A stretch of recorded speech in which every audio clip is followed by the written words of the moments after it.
white dudes trading their cars for drugs every 15 minutes. Ghetto gunship runs through the hood. And that was where I learned how to be a cop. We just annihilated the drug trade in that neighborhood. He looks at me, he goes, point your gun at this dude. If he gives out, shoot him. And I'm like, what the f is going on? That's a cowboy shit. Right. We're like, how do I handle this call? I say, handle it like it was your mother. Yeah. And I don't mean baby your mother. If you got to tell your mom to shut the f up, tell your mom to shut the f up. They should have arrested me for DUI and prevented what could have possibly happened. Oh, fuck all you SWAT guy. I'm gonna come back and quit drinking and I'm gonna fucking make the SWAT team. And I'm talking shit. I'm like falling down. They're laughing at me. I was in the very first wave of cops starting to saturate TikTok with humanize the badge movement. Yeah, it's really bad. I get so mad talking about this. So I'm humanizing the badge. Like a boat owner, the day you buy the boat, the day you sell it, those are the 2 greatest days of my law enforcement career. From that IA, I start Copville.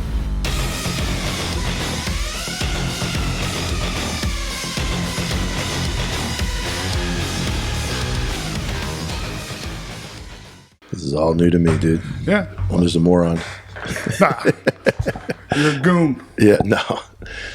Today's actually, ironically, today is 1 year since I resigned. I resigned September 12th. Congrats. Yeah, it's been a year. Congrats. Today's the day, man. Well, let me introduce you. I have the great pleasure today of having the dank meme lord himself, the king of Instagram cop memes. Maybe. Michael Dilks, aka Copville. Yeah. How's it going, brother? Good, man. I appreciate you having me here, man. It's been a long road developing Copville, but I made it. Well, yeah. Well, you're not only involved with Copville now, the Instagram thing, but you're also part of Anti-Hero or Counterculture. Counterculture, which Anti-Hero kind of is under the umbrella, but yeah, I'm part owner of Counterculture as well. Okay, cool. And we'll get into the formation of all that too. Sure. Well, we've spoken a couple times regarding some matters that happened a while back. Yep. We've spoken, I think twice, once online, once face to face when I went to the ShieldCast with you guys. Mm-hmm. I know you have a very interesting story that you've spoken about probably at length. You're probably sick of talking about it. Yeah. This show, I like to do things a little differently. I want to take our time. And Absolutely. I like the spirit of this show is meant to be kind of reinstilling the values of what really makes this job great, because I think we can both agree that this job has kind of... make the job great again. Make police... We come from an era where obviously nothing's perfect, but it was, I believe, a lot better at one point than we are right now. Yeah. And I hope, if I can offer any type of help, I hope, if nothing else, that this channel can kind of reinstill the virtues that made this profession as honorable as it used to be. Yeah, it's good for guys to see that and understand from, there's a lot of videos out there, old school policing, and, there's clips, just like the media does. You see little clips, but there are hundreds of thousands of cops before us that lived a time where policing was much better and the mission was better and the outcome, I believe, was better, right. And we've veered severely away from that. Yeah, and there's all sorts of reasons for that. We can get into that eventually, but I want to hear your story. Like, who were you? Like, let's give me the 10,000 foot overview as like just a brief synopsis of your history. So I was born in Suffolk County, New York. I grew up and then moved to South Jersey. So I grew up in the Jersey, right outside the Jersey Shore. Ocean City, New Jersey, boardwalk, about right near Atlantic City. So I actually we weren't rich. We were very poor to middle class family growing up, but I actually had a really good childhood based on where I grew up. I lived in the sticks in New Jersey, everybody thinks Jersey Shore and Snooki and all that bullshit. I lived outside of that. I lived where there was cornfields, tomatoes. I had a 2-acre. We had a small 800 square foot rancher house, but on like 2 acres of land off the beaten path in New Jersey, like Mays Landing area. But, 15, 20 minute drive and you're in Ocean City, New Jersey, boardwalk, carnival atmosphere, Atlantic City, everybody knows Atlantic City. So I had a really cool childhood growing up. I got to, there was a campground across the street from my house that was a seasonal campground. So all these people came down during the summer and stayed there for the entire summer. And then they went back. I don't know what kind of money they made or how they made it, but they stayed there. So I had my school friends, all my normal friends throughout the school year. Then I had a whole nother set of friends that I met every summer till I was 16 when I moved. So, right. So you got to dip your toe into a couple different cultures. It was just a really cool area to grow up in, a cool place. I was lucky. And then I had my mom and dad. My dad was a truck driver. My mom ended up being an ultrasound tech. Didn't make great money, but my mom and dad did good with, taking care of us. We went to Disney every spring break from the time I was old enough to remember. My mom would have a week vacation minimum. You silver spoon motherfucker. Yeah, I drove in a 89 Honda Civic from 4 to 18 hours. Was it a CRX? No, it was a tiny one, man. Okay. And me and my sister would draw the line in the back seat and be like, don't pass this line. We stopped at south of the border all the time and all the signs. And so every year I had a really cool upbringing. Sports, I played a lot of sports, hockey, baseball. I didn't like football because I didn't like getting hit. Even though hockey's kind of just was pretty physical as well, but I was a pretty boy with that stuff. I played baseball. I moved down to Florida when I was 17. I basically convinced my mom we needed to move to Florida. After coming here all the time, I was like, this is the place to go. My mom packed it up and we moved down here. I never once in my entire childhood life dreamed of being a cop, thought about being a cop, didn't really see cops. I lived in a sticks. I didn't see, there was no city area. Cops, I knew they existed, right. but never. Saw them on TV. Yeah, I never got in trouble. I wasn't a bad cat, but I just never was I never thought about it. I ended up joining a men's softball league when I was 18, and I ended up on the team of the chief of police of the city of Vero Beach. Now, I'm smoking weed in the parking lot before games. I wasn't a drug addict by any means, but I smoked some weed. You were a teenager. Yeah, I was a teenager. So one day somebody says to me, hey man, how do you like playing softball with the chief of police? And I'm like, what? And they're like, yeah, the guy Jim on your team is, I'm like, holy shit. I had no idea. My mom got me on the team because of the doctors she worked around. It was a bunch of doctors, lawyers, right. 2 cops, and the chief of police. So then I stopped smoking weed, obviously, before games, and I became very good friends with this guy. And he says to me one day, he's like, I think you would make a good cop. I'm like, what? And never thought. He's like, okay. So I was like, okay. So I remember I was a kid, and I could dunk a basketball. And right before my first interview with the police department to go in, I got my finger caught in a chain basketball net, ripped my finger open. So I go into this interview with this big thing on my hand, no GED, no college, no nothing. And they basically were like, nah, dog, you're not our material. Yeah. But he says, you go in the military for a few years, come back, I'll hire you the day you get out. So I walked down the recruiter station. I tried to join the Marines. They were like, nope, you got a GED. Navy's like, nope, you got a GED. And along comes Jose Marrero, Army recruiter, and says, buddy, I can get you in right now. And I left on 2 weeks notice. I went down, signed up at MEPS, and April 11th, 1996, I joined the United States Army Airborne Infantry. Pre 9/11. Yeah.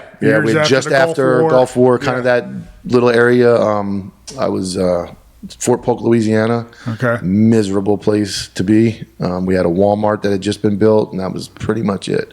I think the coolest thing that happened there was my daughter was born, and I got to meet Kevin Nash at the Walmart grand opening. Wow, what year is this? 1996 to 99, I was You there. had a daughter in 96? I had a daughter by 98, she was born. Wow. So 2 years in. Wow. Yeah. Okay.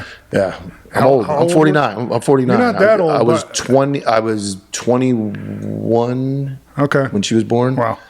So, no, I was 20 because I turned 21 in May of the next year because I remember my first trip to the casino legally. Right. Okay.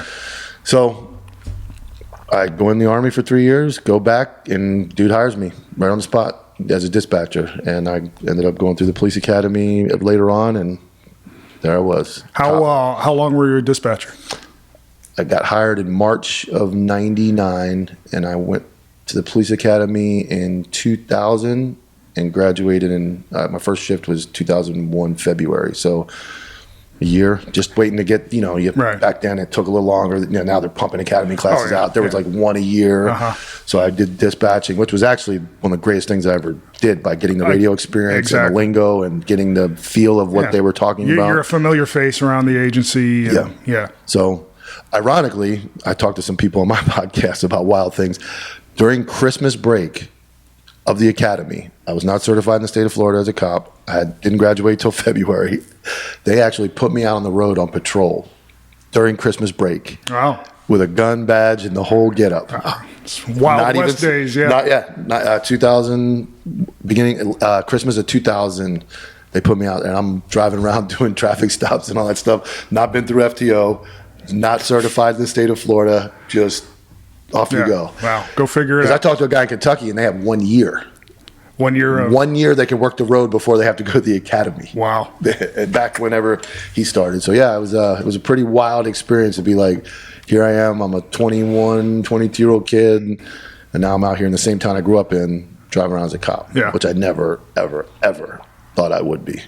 Got it. You go to the academy, you're a rookie. What agency are you at? Vero Beach Police Department. Vero Beach. Small little agency, like, 5-6 square miles, just a little box in Indian County. Right. And, nothing crazy. So how was it being a rookie? What were the experiences like? Was it everything you thought it would be? You're so naive and young back then. You think the job is, obviously, I'm sure we'll talk a lot about that. You think the job is one thing, right, and you don't know.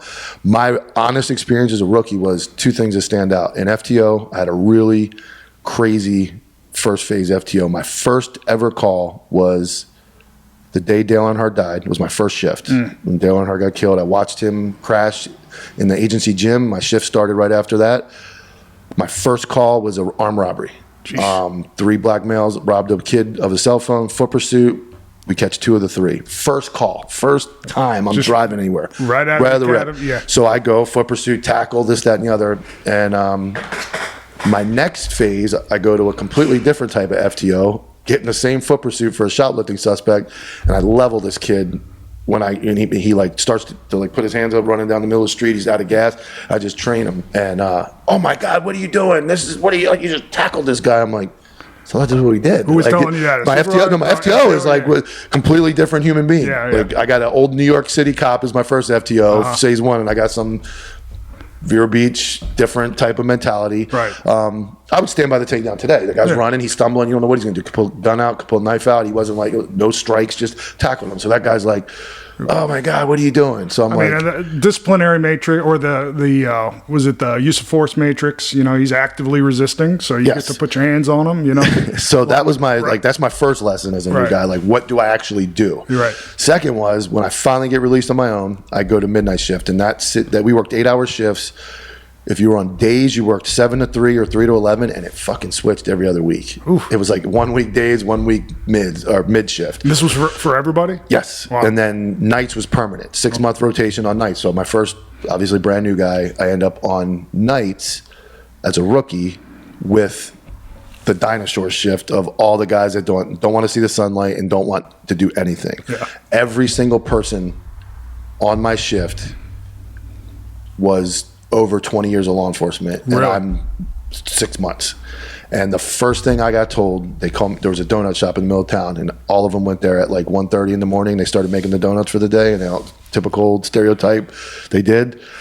If you talk on the radio after 2 a.m., we will fucking kill you. I remember the guys like that. Yep. Yeah. And that was the whole shift. There's only 4 zones, a sergeant and a lieutenant. Right. And I was it makes me think too, like, that's kind of crazy now because it's been inverted.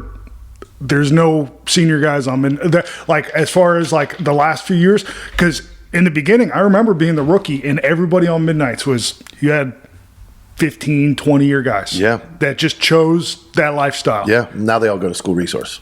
Yeah. Most of the guys that don't want to work go to like a specialty school resource because that's a gravy train. Yeah, I have specialty fatigue. I think there's too much bullshit positions in the job right now. Yes, I think that's where you look at my agency now, most of your dinosaurs are in school resource. Got it. They don't go to midnights anymore. That's where but in our day, when we started, that's where all your... It's where, if shit happened, it happened big, but it rarely happened. Especially where I worked. There was nothing. So I'm like, that's my welcome to law enforcement was very weird. Like, okay, so I just drove around and went crazy from 11 to 1:30 and 2 o'clock. I just sat in the parking lot and hoping something was going to happen because I was, young. You're intimidated. You don't know. You're not going to buck the system of these guys. So you want to be cohesive with your so team. that's kind of what I mean. They were cool. There was nothing wrong with them. I still talk to them. Some of those people, like the sergeant passed away. I don't know what happened to the lieutenant, and then the other guys that are on my shift, I still know who they are. And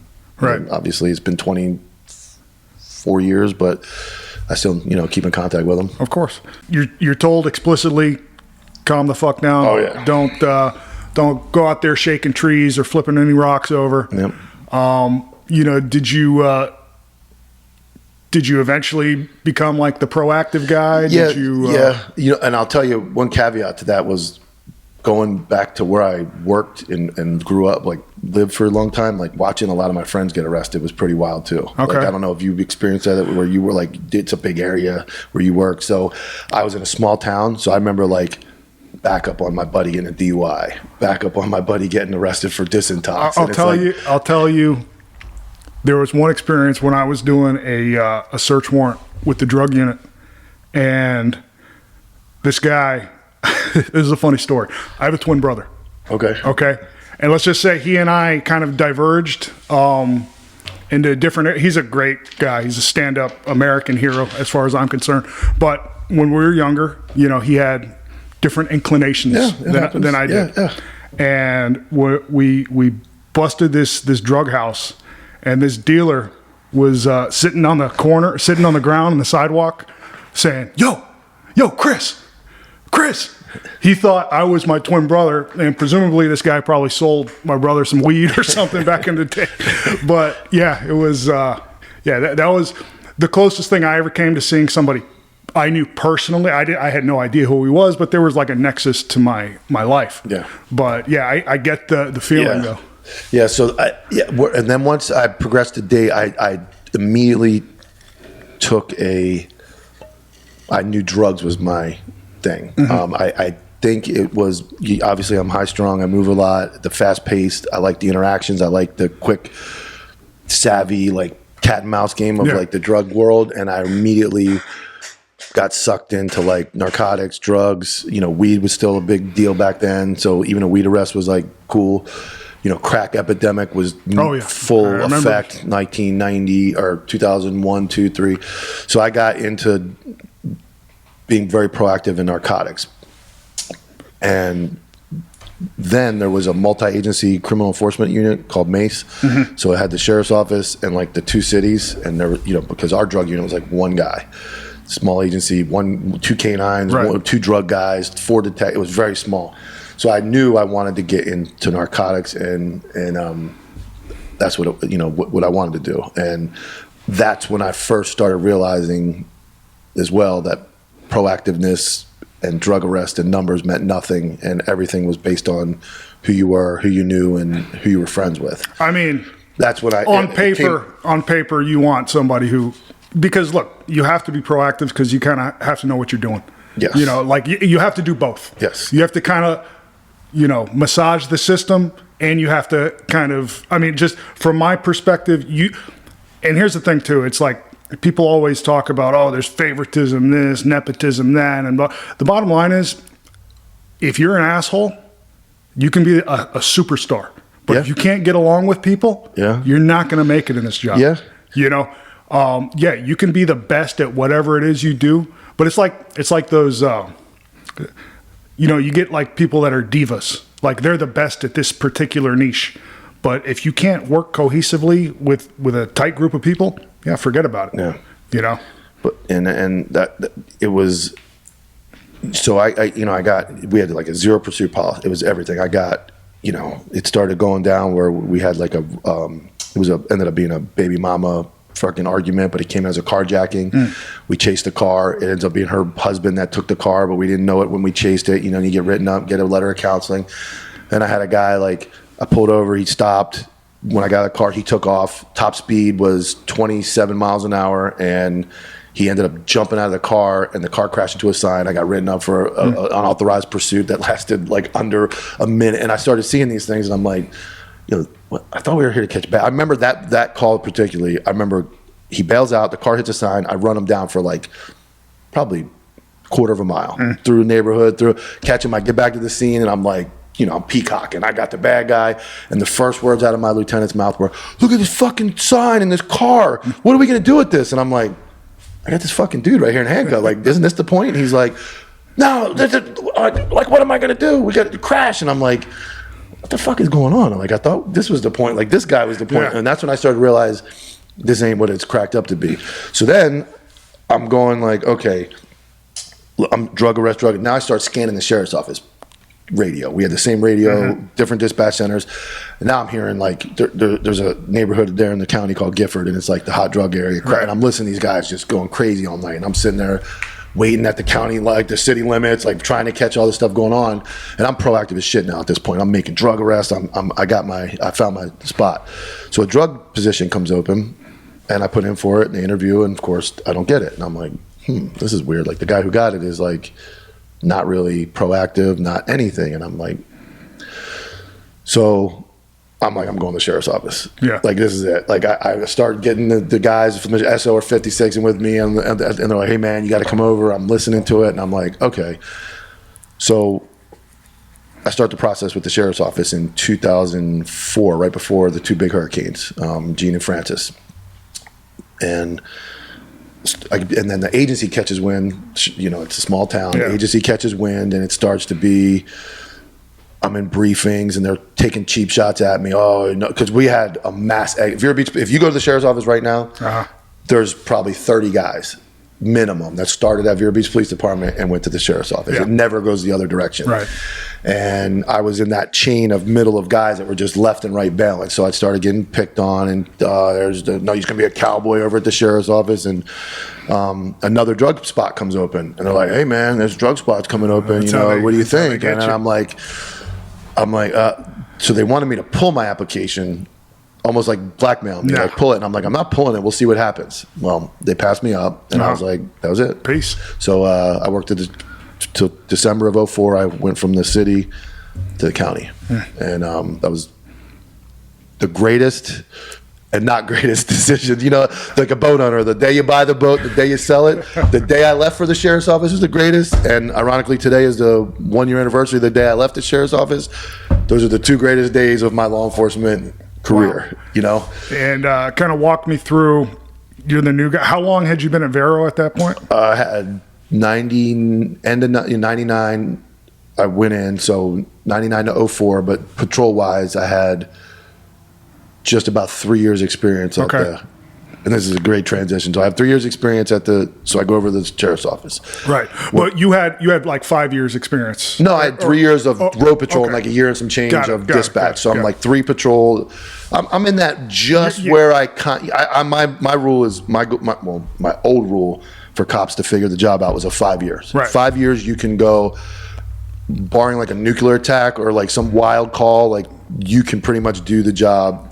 And I don't think now is that number, but in our era of law enforcement, to me, 5-year mark was like the when it clicks. Like, you're the guy. Like, you can be an FTO. You understand the job. You don't need to call your sergeant for anything anymore. You know when you can throw a guy on the ground. Yeah. Like, all those things are there. So I'm right about at that, coming up on that spot when I go to the sheriff's office. I didn't know this, but you immediately become the guy from the city. So I get through FTO, pretty quick accelerated program. I go over. Most of the guys know me because I was chasing cars up into the hood and stuff, so they knew who I was. So I go through like a abbreviated 3-week FTO program, learn their system, and then off I go in the sheriff's office. And that was the most fun I had in my entire law enforcement career. Was the first 3 to 4 months at the sheriff's office. It was just. So all hands on deck. I ended up going to a day shift, and my best friend. And when I say best friend, you would think we go hunting, fishing, and I don't think we've been more than 5 places together. Right. In my life, Christian Matheson. He is the ultimate epitome of like a friend. Good. So I go to that shift, and he came from like FWC, and he just started. His alpha number that was our ID number, was 390. I was 398, and back then it was going in order. So he was like 8 guys before me, and I end up on that shift. Now the funny thing is, though, you have to earn your back then you're earning your way on. So I'm driving up on call, pulling up. These guys are all 56. They all drive away. I'm like, all right. I go on a call. They don't back me up. And I'm like, okay. I show up on a call. They're like, hey, man, you can go. Yeah. So this goes on for like 2 weeks. I'm like, they don't know. I don't understand the like inner shift workings of like the inner shift mafia of like. You're the new guy. Yes, you can't be trusted. so You can't. The first incident with Christian where I earned my my way, we had there was a warrant. He gets on the radio. He starts getting a foot pursuit, and I end up right near him, getting his foot pursuit together. Helicopters up. We're talking to each other. We're coordinating. We find the guy. Bang, boom, bam. He goes to jail, and that was walking back to the car. He goes to the jail, comes back, pulls up, and he's like, "Hey man, what's your Nextel number?" Because we all got Nextel. Yeah. So I was like, I got the Nextel number of Christian Matheson. I'm blessed into the. You got into the inner circle. I'm in, yeah. and then from that point forward, there was like I was only on that shift for about 3.5, 4 months till they moved me to the other one. That's where I learned my craft as just chaos, crack epidemic monster on the streets. Yeah. Me and him and a couple other guys on that shift were just monsters, dude. It was white dudes trading their cars for drugs every 15 minutes, dudes doing gun runs. I used to call them, that's where the ghetto gunship, like they did ghetto gunship runs through the hood, and that was where I learned how to be a cop. Right. That was the time. That's where you sharpened the blade. I became just, we were just destroying the drug trade. Obviously never going to make a dent on it, so I'm not claiming to be some hero, but we just annihilated the drug trade in that neighborhood, just every 10 seconds. I was in the jail. There was 3 or 4 drug arrests a day sometimes, both of us. Right. Just one of us. Both of us were going to the jail. It was just chaos. And that was the most fun. And it sucks to say that you're having fun at other people's demise because they're on drugs and you're... Look, but it's a cat and mouse. I'm not going to sit here and lie and say that it's not fun playing that game. But we also... I recognize humanity, and the idea is that these people need help. Today, my opinion on drugs and personal consumption is very different than it used to be. Yeah, mine is too. Just because, I've kind of seen the fallout, because I got in the job where the war on drugs was still, I got in when the crack was still on the street corners, when would you say that tapered out? Probably like 2010, something like that. Pills took over. Yeah. In like 2000, my last big crack wire was 09. I wrote my last wiretap for crack. Yeah. And then everything went. So I lived a good 4 or 5 years in that world, chasing these crackheads down, and you want them to get help because it really, destroys people's lives. And, the homeless people that you're dealing with, it's sad. That's the idea, is that you stop this to hopefully get them some help. Yeah. And what Christian used to say, like Christian, and he still says it, what he always used to say was, and he's a very non-emotional guy. Yeah. You can tell if the world's ending tomorrow or if we just won the Powerball. He's the same, very even, but he would take it, and he kind of instilled that in me as we became really tight in that dope game, was if these people are so terrible that they're willing to leave their kids unattended at home to come up here and buy crack, or have their kids in the car to come buy crack, somebody has to get between that and stop it. Yep. And he was ruthless. Mm-hmm. And he was obviously he was even a step above me, but that was his mindset, was like, you're willing to go up here, put your life in danger, your kids' lives in danger, do wildest, dumbest things. Driving with no license is minimal. You're over here driving reckless, running from us. You got your kid in the back seat, no car seat. Your kids are at home. And he's like, if you're willing to do that, then I'm going to go to the ends of earth to stop that from happening. Right. And hopefully, like you said, get some help, wake you up, something changes. But that was kind of what our mindset. I hate the word mindset, but that was ethos. our warrior ethos. Was like that was like our our goal was like, Right. we're going to stand in the way of that. Yeah. And we were wild. One of the most like black-pilling, kind of demoralizing things that I realized when you work with addicts as much as I did, there's no saving them. No. Yes, it's medical in that, these addiction, kind of works on your brain, your neurotransmitters, your dopamine and all that, but it's spiritual, Nobody can help an addict except the addict. Yes. And that's one of the hardest things you learn is, you want to move heaven and earth to help people, but they have a spiritual sickness. Yeah, and it's part of that is where you kind of like, that's where I think this, as a younger cop, you start to almost, when you start to disassociate with like reality. Like you're like, you want to help people, and we all want to. That's like the standard answer on the cop interview. But you see a point where you go, these fucking people can't be helped, and then it's like, well, what's the next best thing? Ignore it, or like I said, try to get them off the street so they're not breaking into cars, they're not stealing stuff, their kids aren't in danger in the back seat. So that's kind of where my brain went with, I'm never going to stop this. Yeah. But I can tell you, I definitely got to the point where it was like, I looked down at them like, these fucking scumbags, like what, like they don't want to help themselves, I'll just take them to jail. And I guess you could look at it the wrong way or the right way, but I felt like them not being on the street doing that, they were, safer, especially the crackheads were safer in jail, because that crack epidemic that transferred to the pill epidemic are two very different types of users and types of realities that you deal with when you're dealing with those people. The crackheads were reckless, just crazy, reckless people. No impulse control. No, they were the wild. And then obviously the pill epidemic was more low-key, overdosing, physical addiction more than a mental addiction. I think the cocaine addiction is a physical and mental high, and then your sickness of opiate addiction is completely different, where these guys are, I get it, they're trying to survive because their body is telling them, like, I can't move without this drug. So it's two different worlds, but the crack epidemic was where I learned what I wanted to do and how to do it, and how I applied that type of policing to all other aspects of the job. Right. So you're out there, you're chasing down crackheads. It's your bread and butter. You're sharpening your blade. You're honing your craft. And then I guess some new positions open up, or is that June of 06? I'm at the sheriff's office, December 04 to and then June of 06, narcotics. This multi-agency, there's like a huge turnover. There's like 3 spots that come open.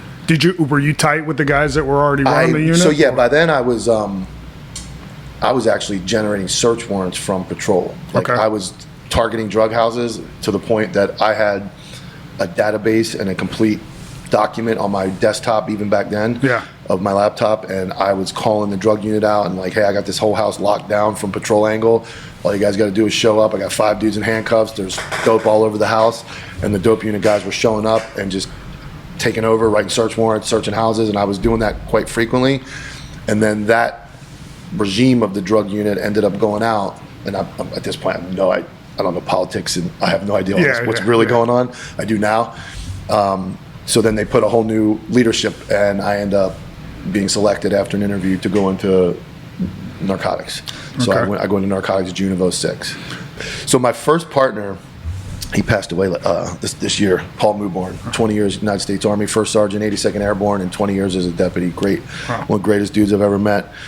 But I didn't know if he was a cop when they first put him with me. I'm like, this fucking black dude's wearing like a Mike Vick jersey, smells like weed. I'm like, is this dude a cop? Like, I'm like, and they don't, this is 06. There's no like FTO train.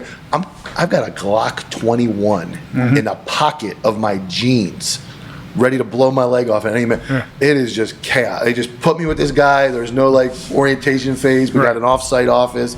We got the rental cars. I'm just living the dream. So I had to like figure out. Wait, so for the people who aren't cops, but they like to get some inside baseball, was it like the movie Training Day? I'm going to tell you Paul Mewborn's story. He's passed away now. God rest his soul. We get in the car, and I have no idea about the drug game. Eventually, I get involved just as much as he is with all these dealers. They know you know them. But so I told you I went to high school with all these dudes. So I get in the car with this dude. He's driving a Trailblazer with like a Georgia tag. He's got like a Mike Vick jersey. He's got the snapback on. He just looks the part. We're driving one day, and he slams on the brakes. There's a dude on a bike, and there's a car parked on the side road in the middle of the hood. He pins the guy in, never gets out, and he just rolls the window down. And he looks at the driver of the car, and I went to high school with this dude, and he says, "Hey, motherfucker, keep my fucking name out your mouth." And the dude's like, "Do your job." They call him Paul Wall because he was a black dude, but the rapper Paul Wall was white, and they like associated him with a white dude because he was like hammering black dudes in the hood. He's like, "Do your job." And he's like, "I'm not," and this cop goes, "I'm not talking about my fucking job, motherfucker." He's like, "I'll fucking kill you." And I'm like, what the fuck is going on? So I look, and then the dude looks at me, knows me. He's like, "Hey, Dilks, man, get your boy." And he goes, "Dilks, nothing, motherfucker." He's like, "I'll come back on my day off and kill your motherfucking ass." He's like, "Say my name again." And he just speeds off. I have no idea what the fuck is going on. I'm like, I don't ask. I'm just like, I have no idea what's going on. Yeah, all right. I still to this day don't know what was going on. There was obviously something going on. Yeah.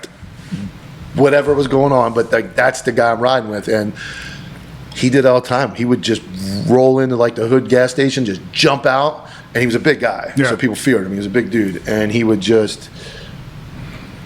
That was it. I mean, I remember one day this dude, Craig Taylor, had a warrant, massive dude. He pulls up in the middle. It was like 10 o'clock at night in the middle of this parking lot of.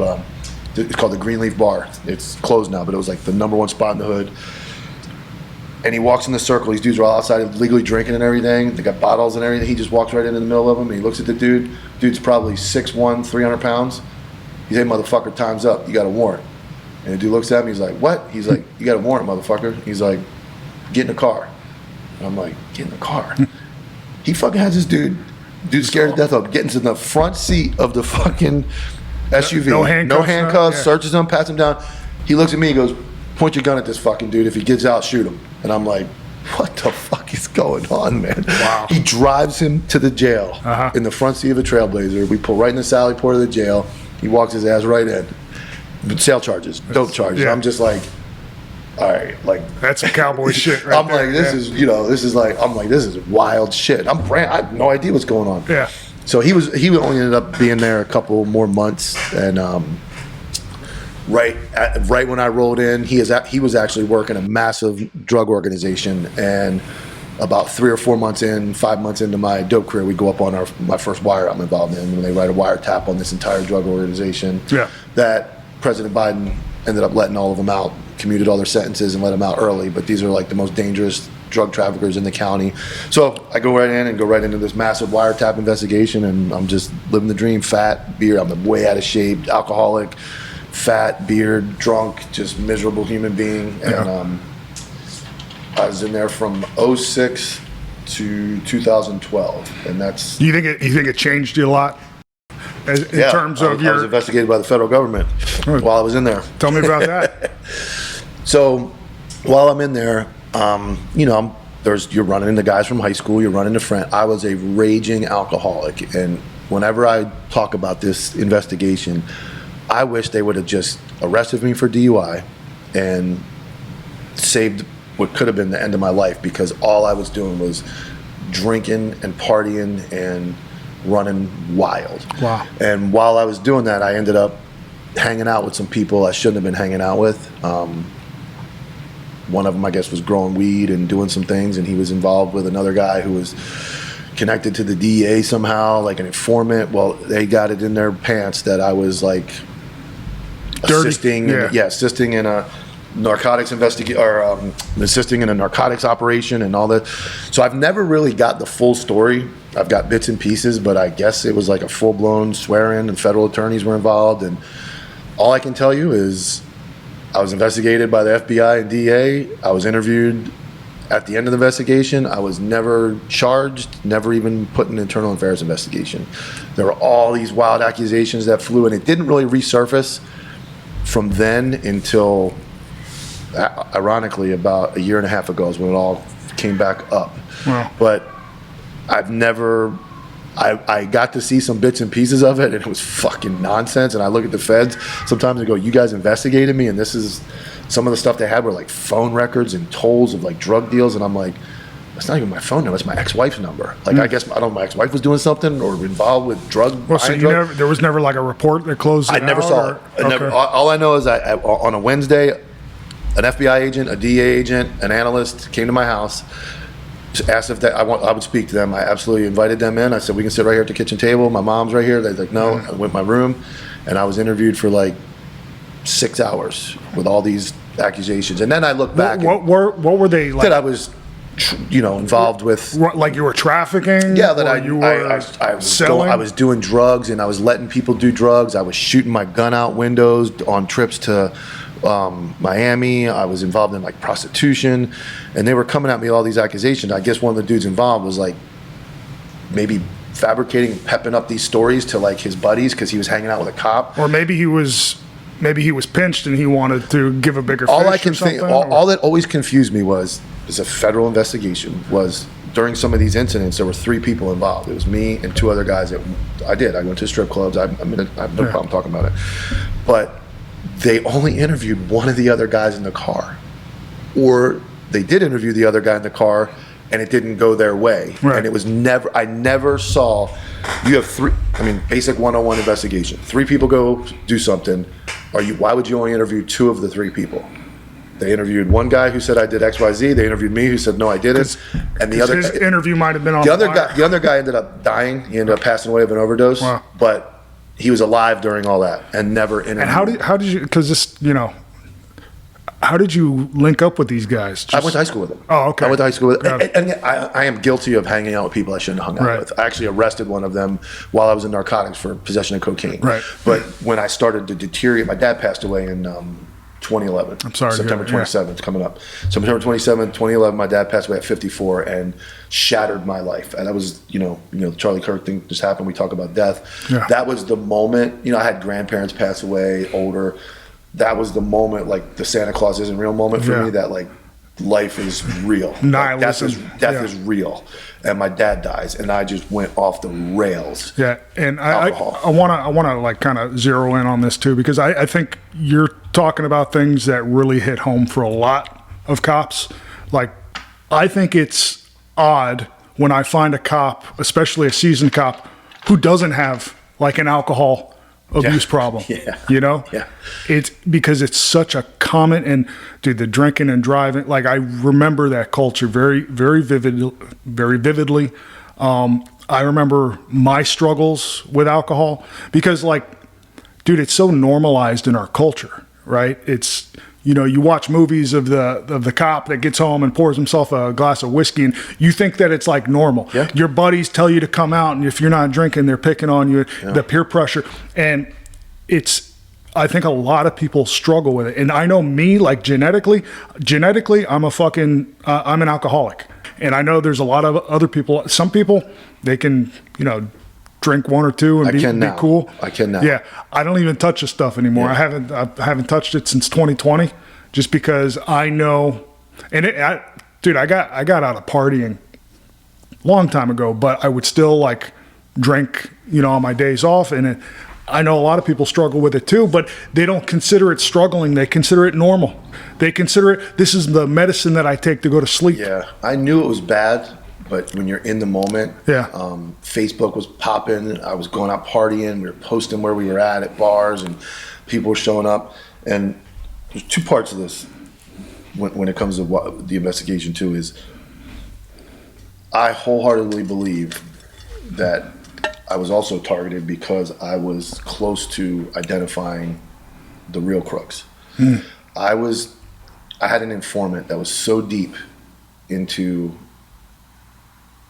the drug world, they were able to get that one informant put 7 people in prison for life. Wow. Drug purchases. And there was this is when the pill mills were coming around, and I was in a meeting where I was forced to talk about my informant and what they knew. And shortly after I had that meeting, that informant called me for the first time, went screaming at me, "You motherfucker, you broke our prom." And I'm like, "What are you talking about?" They said, "I told you this shit yesterday about this money laundering and all this stuff." And a detective showed up at the business and told the suspect's mom everything that I told you. What? And I'm like, no, again, I'm still relatively new. Yeah. I'm like 5 years into the agency, and I'm an alcoholic. I'm like trying to process all this, and it's ironic that after it all shook out, and now that I have people that tell me about what they knew that are retired now, I believe that 100% that detective was involved in that pill mill, money laundering, federal, and these guys all end up going to federal prison. They're all out now, but that crew, I believe, was like, this dude's getting close. Let's flip the script on him. And like I said, no arrest. I was never charged or never even internal affairs investigated for all the stuff that was alleged against me. And years later, I hear like they had egg all over their face because they were convinced, and I don't know if they were lied to by people internally or what they said, but they were convinced I was involved in some massive drug whatever. And what I was guilty of is hanging out with the wrong people, being a raging alcoholic, a lost soul. At that point, man, probably thought I was better off dead. Yeah. I was in bad shape. And how- I always said, why didn't somebody they really cared about me. They were following me and doing surveillance. When I left the should've bar locked you up. 500 times drunk or 200 times drunk in that year they were invested, whatever the time frame, they should have arrested me for DUI and prevented what could have possibly happened. I think that's really big of you to say too. I think you're They should have. taking a lot of accountability right now. Yeah, I drove drunk, man, a lot. I was a terrible person at that point. How did you pull yourself out of it? I woke up one day, like 2012. I left narcotics. Yeah. All that, I got interviewed by the DA. I'm like, I'm out. Like everything changed. I was like, I'm going back to patrol. And it was ironic. I was on. This is where Paul Newborn comes back in. Wait, so this was a voluntary exit from drugs, or they moved me. Well, I didn't know I was under investigation. Okay. They moved me from the narcotics unit during the middle of a wiretap that's still going on from 2012. The case is still not done, and then it'll play in later when we get to the rest of that story. And I get moved, and I guess I was moved because of the investigation. I just didn't know it. Right. I end up doing like sex offenders and this and I'm sitting in the DB, and I ask, "Am I going back to narcotics?" And they're like, "No, you're definitely not going back." They're like, "You can stay in the DB," and I'm like, this is a fucking joke back here. These guys don't do no work. Like, I literally for like 3 months I had like, I could do like 2 offender checks a day and just fuck off. And I'm like, that's not who even as an alcoholic at that point, I'm like, this isn't what I'm doing. So I requested out. I transferred out back to patrol. I'm still drinking heavy. And I remember I was working, we were on 10s at that time, working 10 to 8. That's an alcoholic's dream shift. You're off at 8 p.m. I'm home changing in the bar by 8:45. I drink all night. Go home the bars close at 1. I go home at 2, pass out, wake up at 7:30 in the morning. Groundhog Day, I called it. That was my Groundhog Day face. So I would, I go to work and I'm, fucking hungover all the time. And Paul Newborn, I sit down and we're having breakfast. He looks at me and says, "Dude, you're gonna kill yourself." I'm like, "I don't fucking about." He's like, "You got kids, you got 4 kids." He's like, "You're gonna kill yourself." And I left that day, and I was driving around. And I was like, shift bids were coming up. And I was like, child support, divorce. We'll skip over all that. I got the standard cop, foreclosure, 2009, divorce, 4 kids, child support. I'm going through all it. Alcohol, dad dies. So I was like, you know what? He's right. And the only way to fix this is to make sure I can't go out anymore. So what I did was I transferred from 10 to 8 to we worked a 4 to 2 shift. So 4 p.m. to 2 a.m. And I worked on the days I didn't have my kids, and I was off the days that I had my kids, and I had no time to go out anymore. And I went cold turkey and stopped drinking. I don't know how. I just woke up one day and I was like, transfer, and I went 3-4 years between drinks. That was it. I was like, that was enough. Enough was enough. And I started getting into the gym and fitness, and I was a fat slob, and I turned my whole life around during that time. I joined the gym and just said, "This is it. This is a different. We're going to change your life." Right. Wow. So you had been a cop for how many years at this point? this is like 2013, so I'm 12 years in. Wow. So you do a considerable, because what you're describing is kind of like inverse to what we usually see. We usually see the thin, buff, in shape dudes, fresh out of the academy and then turn into fat slobs later on. Yeah. You kind of inverted that trend. People joke that I've defeated aging. There's pictures of me on cruises when I'm like 28. I look older there, and I'm like big. Yeah. I look older there at 28 than I do at 48. Right. I was like, it's time to be a different person. And, there's a lot I'm skipping over. There was just so many lows of alcohol. I guess I should, like the SWAT thing, because that kind of ties in. In 09, 10, when I'm in the middle of that alcoholism, we do this massive trip to Key West as like a bunch of the SWAT guys. Right. Nobody's really friends, but it was like a tradition that I went every year. And I remember, it'll play into a joke. I'm down there with all these SWAT dudes, just jacked, just ripped, big butt. And I'm like drunk one day, and I'm like, oh, fuck all you SWAT guys. I'm going to come back and quit drinking, and I'm going to fucking make the SWAT team.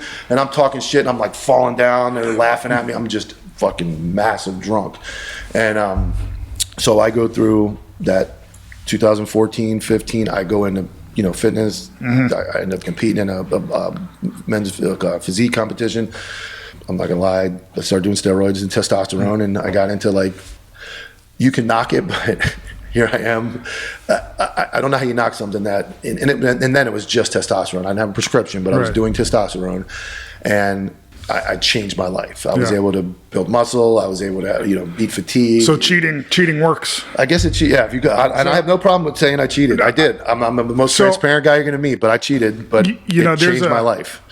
There's a not so well kept secret in the profession, especially when you get into the tactical bros. Yep. About, here's your tattoo artist. Yep. Here's your steroid dealer. Yep. And I don't condone any type of illegal drug use. I think we should set examples. We should follow the law. I agree. I think we should hold ourselves accountable. However, if a doctor prescribes it to you, I think it's a different story, because look, I ended up having a prescription. Okay, good. Here's what I'm going to say. I want noble warriors that can do the job, and because we all know, dude, when the 6'5" jacked monster shows up on your scene, you're not throwing hands with anybody. No. Just by mere presence alone. So I want peak performance, and I hope people don't use steroids. I know there's let me caveat that I started testosterone through a doctor. Okay. Eventually, I was using more than a doc, but I did have a legitimate prescription. Right. When I say steroids, I call it steroids, all of it, and obviously testosterone. Now, all the testosterone that's, it's a big deal right now. Everybody's on TRT. No, it's not steroids. Well, back then it was called steroids, regardless of what it was. But I was very early on in that TRT world, where I was going to a doctor. 2012-ish, I started going to a doctor, and I was being administered testosterone. And I know people, especially like the older crowd, they still have their hang-ups. The people that kind of shamed Barry Bonds and Sammy Sosa back in the day. Well, what I would say is, if we're letting men go to doctors to inject estrogen or whatever they're putting in their bodies to turn them into women, you better believe I'm on board with making men more manly. Here's my argument.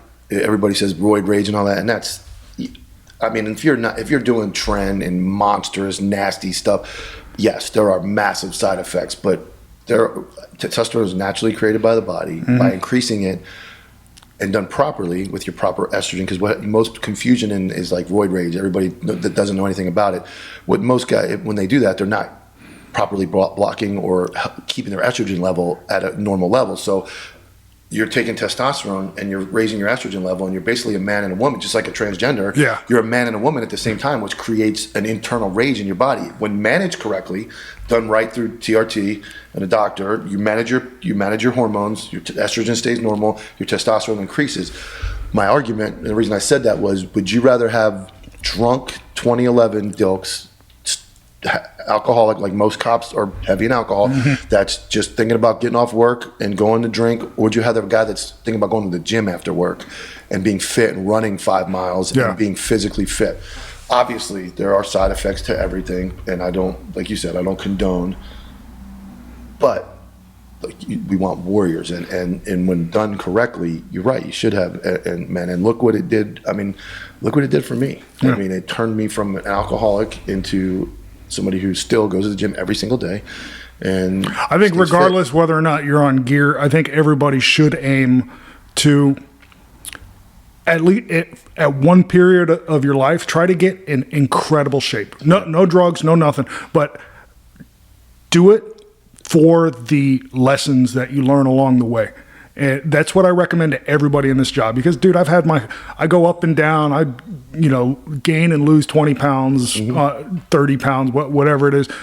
That's especially like part of the job, bro. You're gonna slip, you're gonna start cramming your mouth with fast food, and it kind of like goes into like depression too. You're like, or addiction, because you will get addicted to tasting good food. I go through it all the time, still right now. Like I got down to 196 a couple weeks ago. Yeah.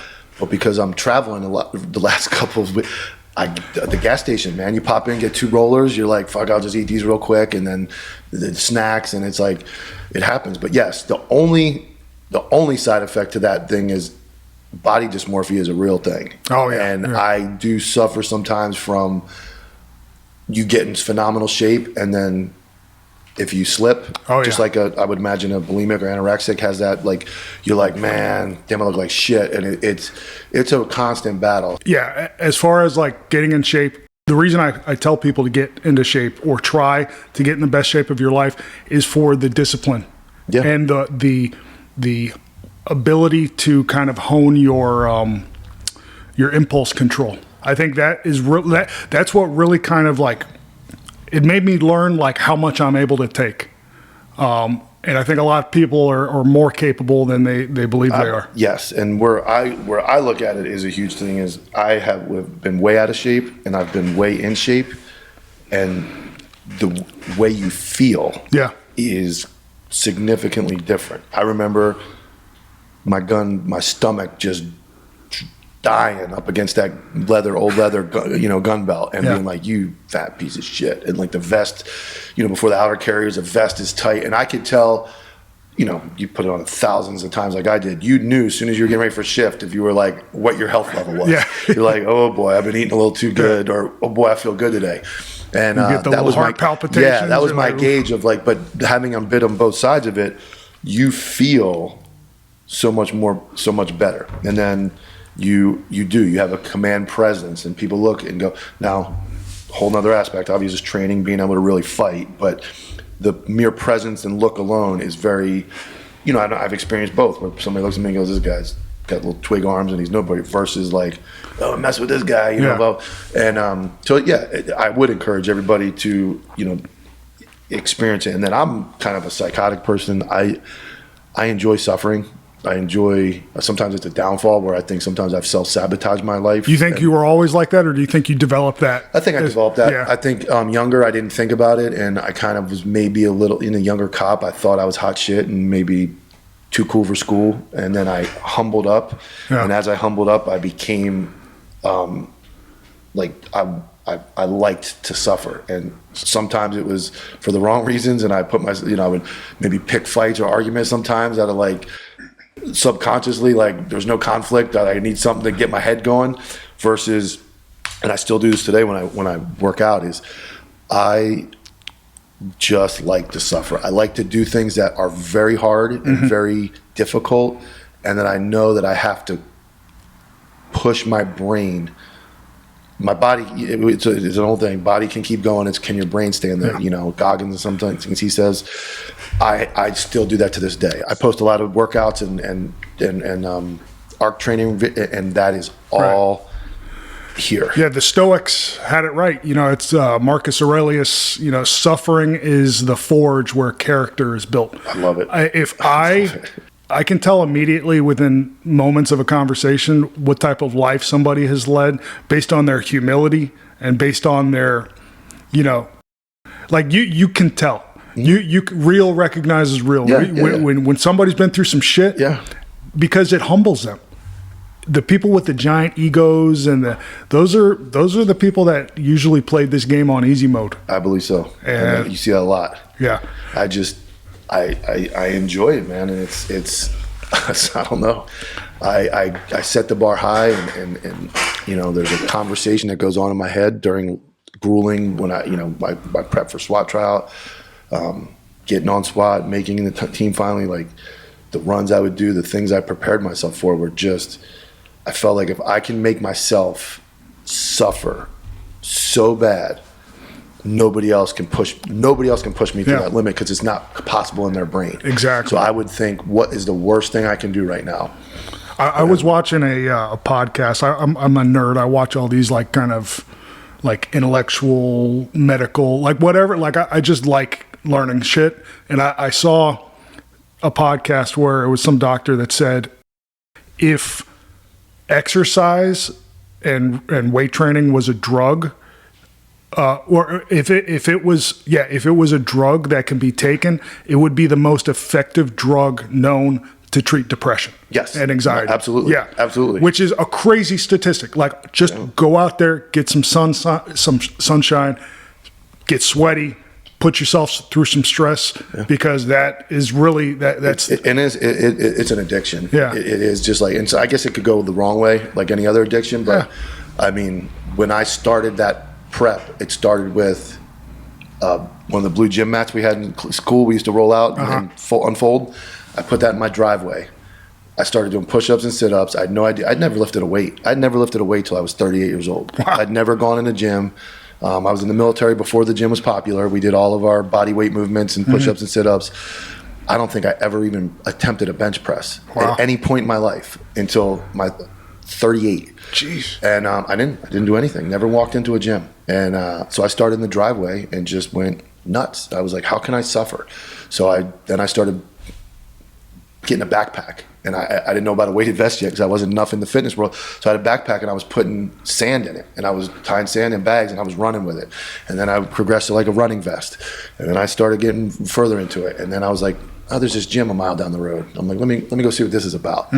Walked in the gym, met this dude Kennedy, great dude, still a good friend of mine, big Haitian guy, just massive. I walked up to the biggest guy in the gym, and thank God he was friendly. And I'm like, hey, bro, set me straight. Let me. I want to get there. I walk in the gym, barely pushing 135, and I remember all along the way of hitting those benchmarks all the way up in my bench press and all that stuff, and it changed my life, and it became healthier. But I just enjoyed the suffering and the challenge that, like, if you can challenge yourself, I always felt like nobody can conceive in their head, other than like a psychopath or some monster, nobody can conceive in their head, we're gonna make this dude suffer. What are you gonna try to punch me? What are you gonna do? Like, you're gonna call me a name on the street?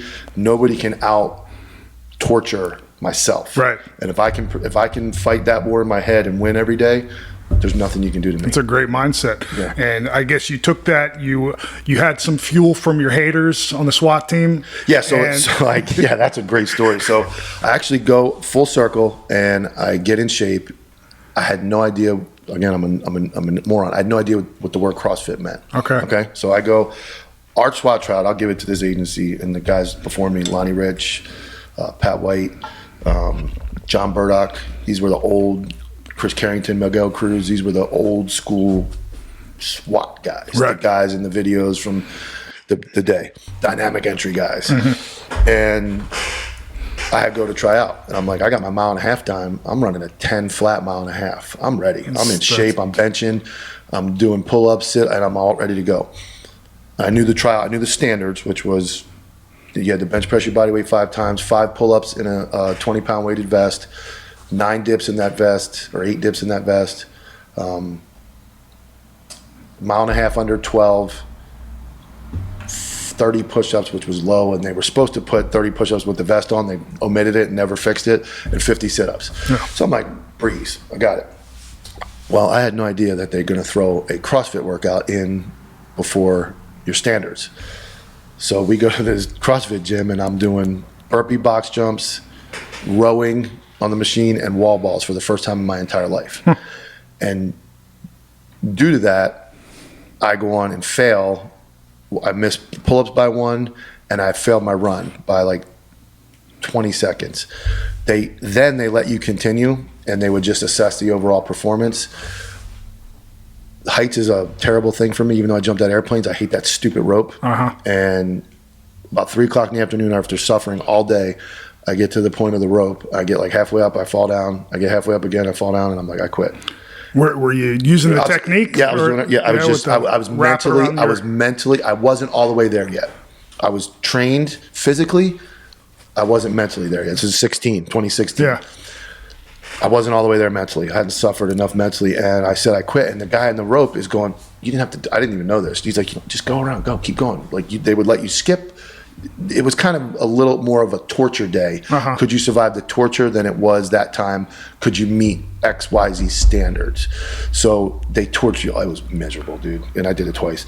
They torture you all day. So I didn't even know I had the option to go around the rope climb. It was just, we did the Jacob's Ladder. It's a standard like military type course the same Orange County Sheriff's Office has. So they're like, go around. And John Burdock is the Marine drill sergeant from Full Metal Jacket, but he's got a gray flat top, and he's just the most miserable human being you could ever be around when it comes to that type of atmosphere. He makes your life miserable all day long. He heard the word quit, and he's like, what'd he say? He quit? And he's like, get in the van. So when you quit, we're the next county down, because their range, at the time we used their range in their obstacle course. You go sit in the fucking van, and you're just by yourself. And then all the other guys get in the van. They drive you to the next stage of the tryout, which then was back to our county to run over a bridge into the beach. And you get to go sit and wait for a road patrol guy to come pick you up, drive you back to the station, the drive of shame, and drop you off at your gear, and you go home. And now everybody in the agency knows you failed SWAT tryout. I failed. So a very similar thing happened to me. It was like 2007, 2008. I had just gotten accepted into the SWAT team, and my agency, they didn't have their own SWAT school. So they hook their people up oh, you go to this SWAT school. And we all know they're not all created equally. Okay. So they sent me, this young stud, 21-year-old dude, all super about the gym. They sent me to suffer. So they sent me to the city of Miami SWAT school, which, if anybody's heard about it, I've heard. It's pretty intense. The tryouts, I had the flu the day of, and I got there, and we did this little obstacle course, and then part of the obstacle course was like a shotgun. I had never shot a shotgun. I didn't know how to load it. I didn't know how to do anything, and I completely messed that up, and I messed up some other stuff. And then when it got to the run, I was just gassed, and I quit. I'm like, my mindset, I had a defeatist mindset. I was like, I already failed. Yep. Whatever. It's ironic you say that. That's exactly what went through my head. Yeah. And I'm like, yeah, whatever. They'll send me to an easier SWAT school. Nope. Yeah. I got back, and the cadre was like, oh, you fucking quit. You embarrassed us. This and this. And I learned something important. And that's really what separates the men from the boys in this profession is they would rather me. Look, I had the flu. I had a fever of 105, whatever it was. I couldn't breathe. Doesn't matter. Okay. They would rather have me pass out and die and carry you and put you on the team. Yeah. If that happened, yeah. So, and you learn something. You learn really what you're made of, because like you said before, you don't know what you're capable of. It's a fight against the mind. Yeah. So when you have this defeatist mindset and you just tap out, oh, I'm done. Sucked. Yeah, it happened to me. And I learned. I'll never forget that. I'll never forget that moment of getting in that van and thinking, I worked all this, did all this, and I quit. Yeah. I mean, I said the words. I said, I quit. And it was tough. It was tough. And like I said, I'll never. I can see Burdock out of the corner of my eye, hearing the word "quit." What did he say? He said "quit." That was it. I was gone. That was 2016. 2017. I remember every June 1st, the memo would come out. Tryout was always in August. They made it the worst time of the year. It was always in August. So June next year comes around. I'm like, I'm not fucking with this thing. I'm not doing. I was in the DB. I was working some cases. I was like, I ain't trying out.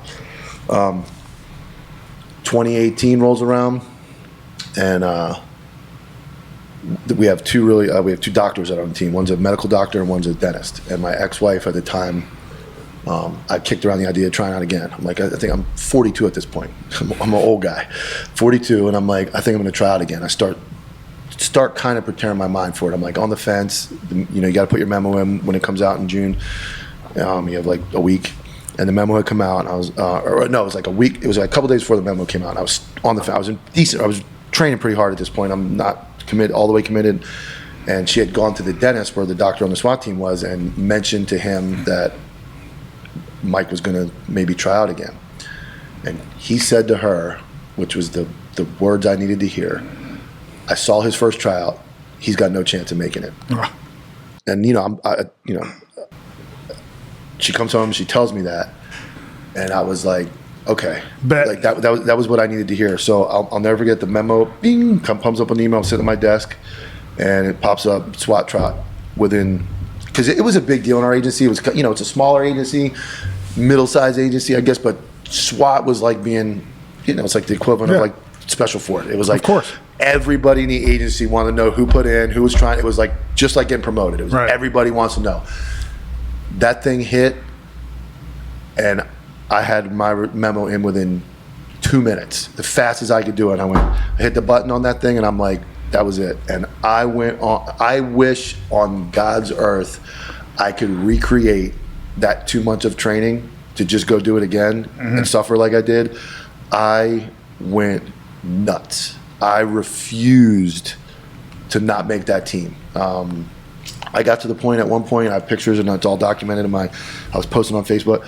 I was running 6 miles in BDUs, boots, hoodie, 20-pound weighted vest, and no music.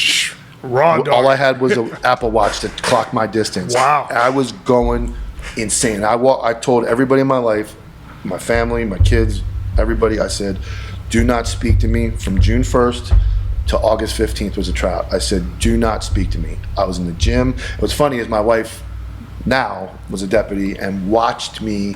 She went to the same gym and recalls, she called it bebopping because I was always bebop. She recalls watching me train in that gym. Like, it got so bad that I would do, because now I knew CrossFit existed. Right. So I started doing CrossFit to make sure I was good. I did 40-minute, 30-minute CrossFit workouts. I would get in the car, turn the heat on in the car, completely hot, drive directly to the football field where the track was, hop the fence, hit start on the watch, and take off on the 1.5 mile run. I was doing that 5-6 days a week, preparing for this. I'm like, there is no chance. And I was running, I got my 1.5 mile down in like the 9:30s. I was flying. I was running the sub 6 minute mile at 42. And I tried out, dude, and fucking 7 guys tried out. The next oldest guy was 29. And the other 6 were under 29. I was 42. I was the only guy that made it. Wow, bro. I was the only guy that made it. That's impressive, man. One other guy would have, and he ended up making it a year later. He got rhabdo during the day, and I commend him, Shane Jorger, a monster. Yeah. He was a monster, just a monster in the gym. I watched him almost die. He was in the hospital 6 days with rhabdo after the tryout. So I kind of feel bad that he didn't make it that day. He went out at the obstacle course, ironically, where I did the first time. His stomach looked like an alien was inside. He was like having those cramps, and he would literally like almost died. He was in the hospital. But I made it, and I was like, that was like the pinnacle. So here's the joke, the SWAT trial. After your day, you go through that 12-hour, you're like 6 a.m. to 6 p.m. You come back, you essentially have made the day. You're still on the team. You have an interview, and then you have to go to the psych and all that stuff, and the agency has to approve you. You go back to the station. The new guy gets the van. You're the new guy, so the guy that has the van takes me outside, and I've just gone through this I'm talking the worst day of your life. Yeah. It's bad. It's a bad day. Put thousands of push-ups. We probably run like 7, 8 miles. I think I lost 12 pounds during the day. I weighed myself before and after.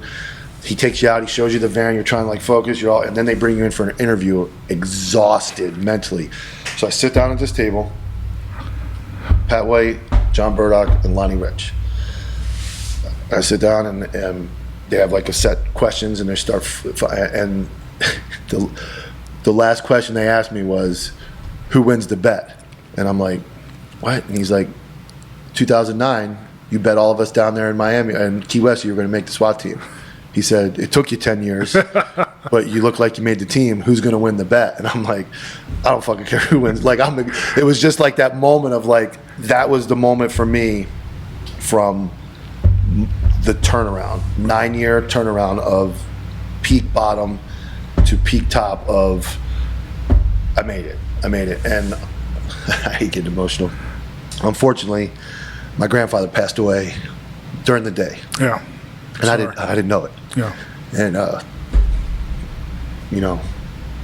it was like, yeah, he was in hospice, and, obviously, somebody's going to die in hospice, but I had no idea at like 3 o'clock that afternoon he died. So I got home, got out of the car, like the most, and my ex-wife says, I have to tell you something, your grandfather died. I was like, man, what a day, right? Yeah. Like what a fucking day. And it was like, you know, the whole 9-year turnaround, and then you lose a loved one. And that's why I'll never forget the day. I don't know, making the team August 15th will always ring in my head, but the fact that my grandfather passed away the same day, and is right around the time, and I'm not trying to make some, fucking massive movie story out of it, but it was right around the time he would have passed away that I was at the obstacle course, which is where I failed out 2 years earlier. So it was kind of like, I remember I have the video of me finally going up the rope on my phone. It was like, you believe in all that stuff? Like, what, did he push me through? Obviously I was thinking about him. I knew he was sick in the hospital, in hospice, but so it was like of the greatest day of one of my physically greatest accomplishments of my career, I lose a grandfather. So it was like, it was a wild day, and fitting for my life that it was like, there's no easy days, man. It's like you finally accomplish something that you just set out your whole life to accomplish, and then it's mirrored to something like that. It was wild, man. But it's so dear to my heart now. Of course. Which leads to eventually, when we get to the story where I lost all that to bullshit, it was like a massive part of my life. I spent most of my 20s and 30s as an atheist, like as a militant atheist at that. But I started experiencing things, like synchronicities. That's how I would describe what you have. Yeah. Just these little kind of hints that there's something we're either in a simulation or there is a God. Yeah. And long story short, I went back to Christ because I saw this encroachment of evil coming up into our world. I saw just selfishness and demonic behavior.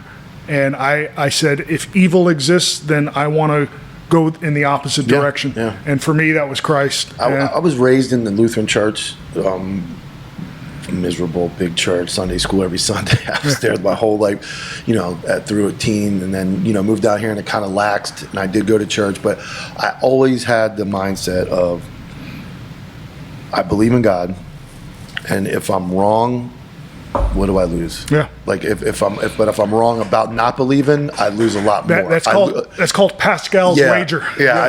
Yes. I always felt like, if it wasn't God, it was my mom. I always, and I talking about being an FTO and stuff, I would always say to people, we're like, how do I handle this call? I say, handle it like it was your mother. Yeah. And I don't mean baby your mom. If you got to tell your mom to shut the fuck up, tell your mom to shut the fuck up. You got to tell your mom she's dead wrong and nobody broke in your car, ma'am. You're fucking batshit crazy. But if you handle it like it was your mom, and I kind of God, mom, like that. Like I always, I've done dumb shit. I'm no angel by any means. Right. But I always had that God is watching, and my point of part of joining the military and becoming a cop was somebody had to do it, and if God had some people that were capable of doing it, and I was capable of doing it, then why not me? Yeah. And I'm, like I said, I'm no hero. I'm nobody important. I'm just a dude who navigated his career and did some things. But I feel like, looking back at my life, if the world was full of people exactly like me, it wouldn't have been a terrible place. Mm-hmm. I did some shit. Yeah. But overall, if you look at the scope of the world, I would say I would, you know, and as an older man looking back, I could say I would not be upset by being surrounded by people like me. Be the type of person that Yeah, and that can be abused, and there's narcissist people that don't think that. But as a guy who can tell you I made a lot of mistakes, I did a lot of dumb stuff, and I regret a lot of things. But overall, you know, if everybody was similar or had similar beliefs, we're going to do some dumb shit. We're going to make a lot of mistakes, but we're not going to be terrible people. Yeah, we're gonna, you know, it's going to wash itself out at some point where, okay, you know, wasn't terrible. So that's how I looked at my life and how I look at, you know. Yeah, this world as it exists right now is in a lot of trouble, I think. And I think we could use a lot more empathy and compassion and just acknowledging the humanity of other people. Yeah. But the bet is a draw at this point. I guess we call it even. You call it even. Yeah. And you start the team. Are you the old timer on the team now? Are you the oldest guy? No. There's some older guys, but I'm the new old guy. And actually, some of my really close friends, like Luis Avila, made it in 2016.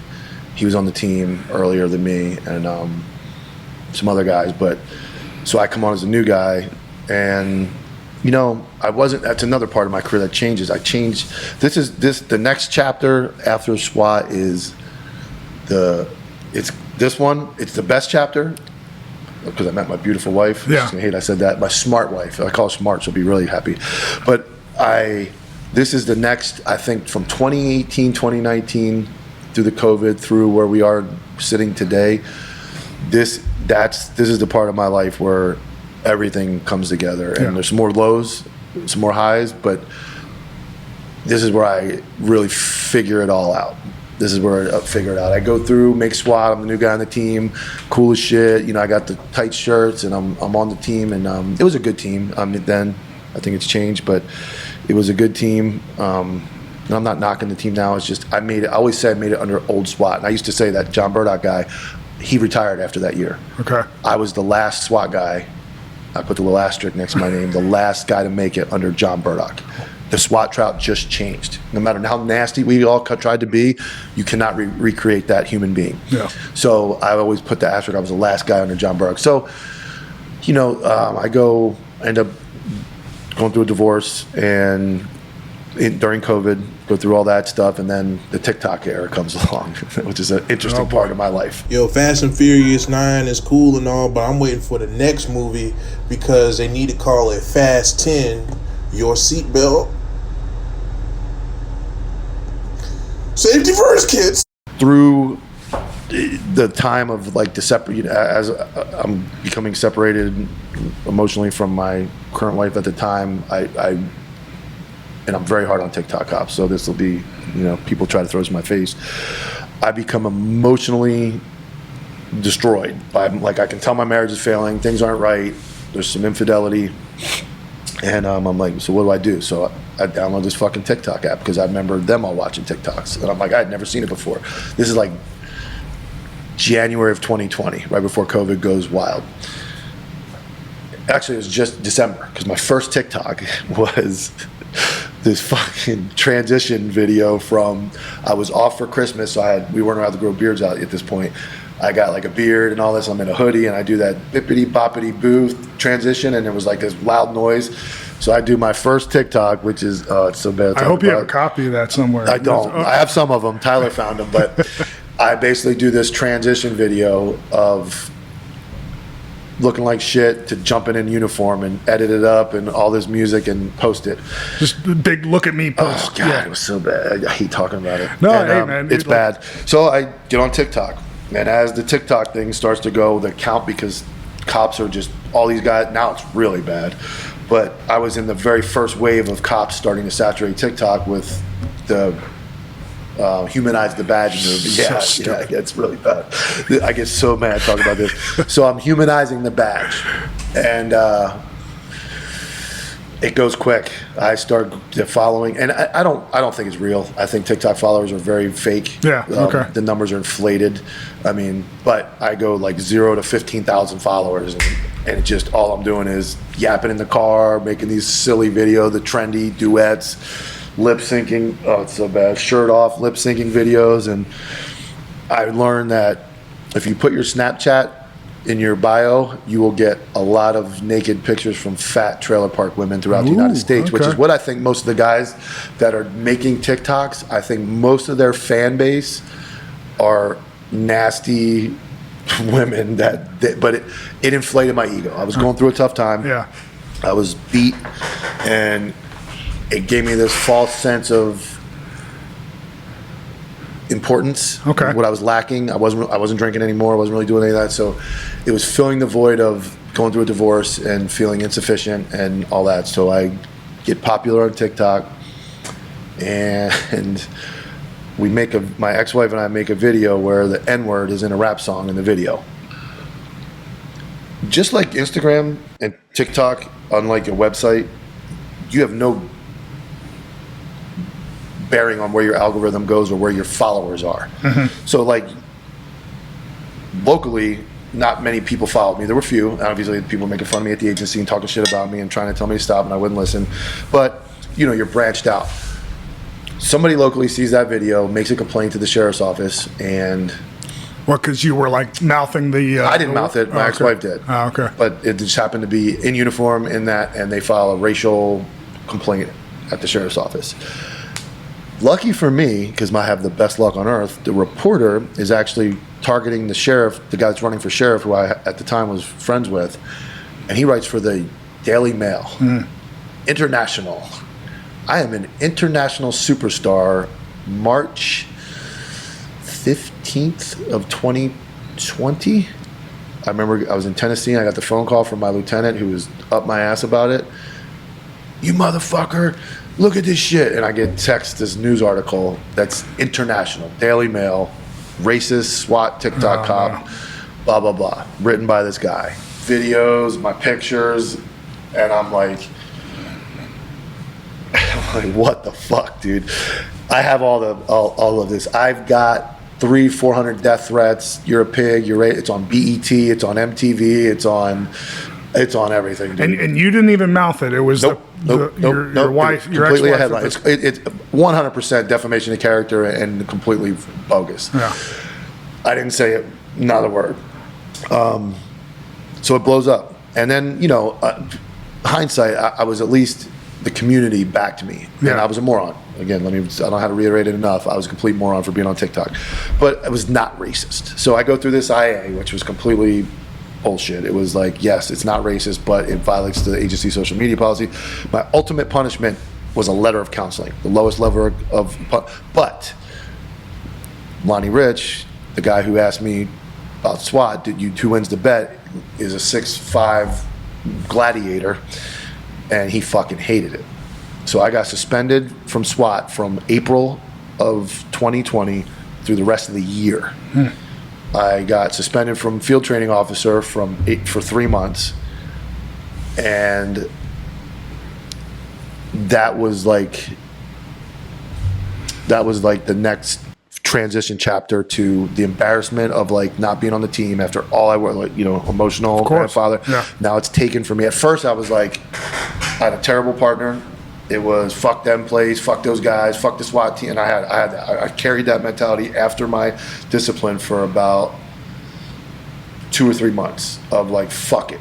Fuck that. I'm a TikTok star. I continued it until finally I did it. And I met my current wife. She worked at the agency during that time of going through that stuff, and she put a lot of things into perspective and transitioned me from probably to where I am now by refocusing on the job, the career, what's important. And I remember going to Christian Matheson, and I said, is Lonnie mad at me? I got suspended from working details for not wearing a mask during the COVID thing. And I'm like, why are they coming after me for this?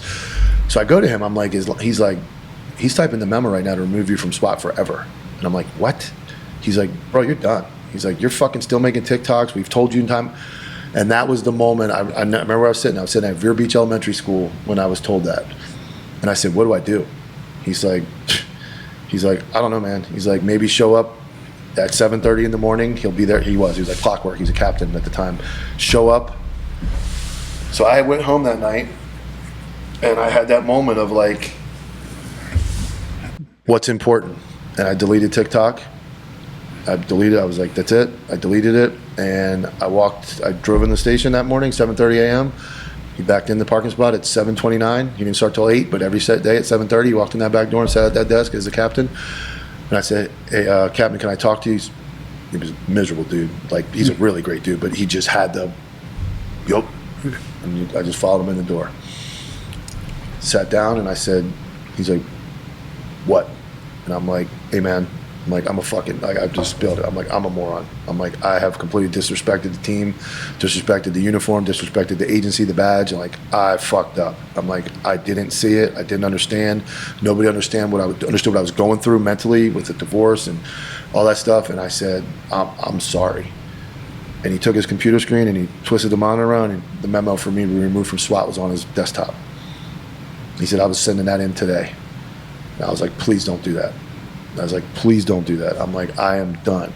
What are you doing to fix it? I said, it's gone. I'm like, it's all gone. I'm like, I promise. And it was right at the time I was eligible I was getting my FTO back. Yeah.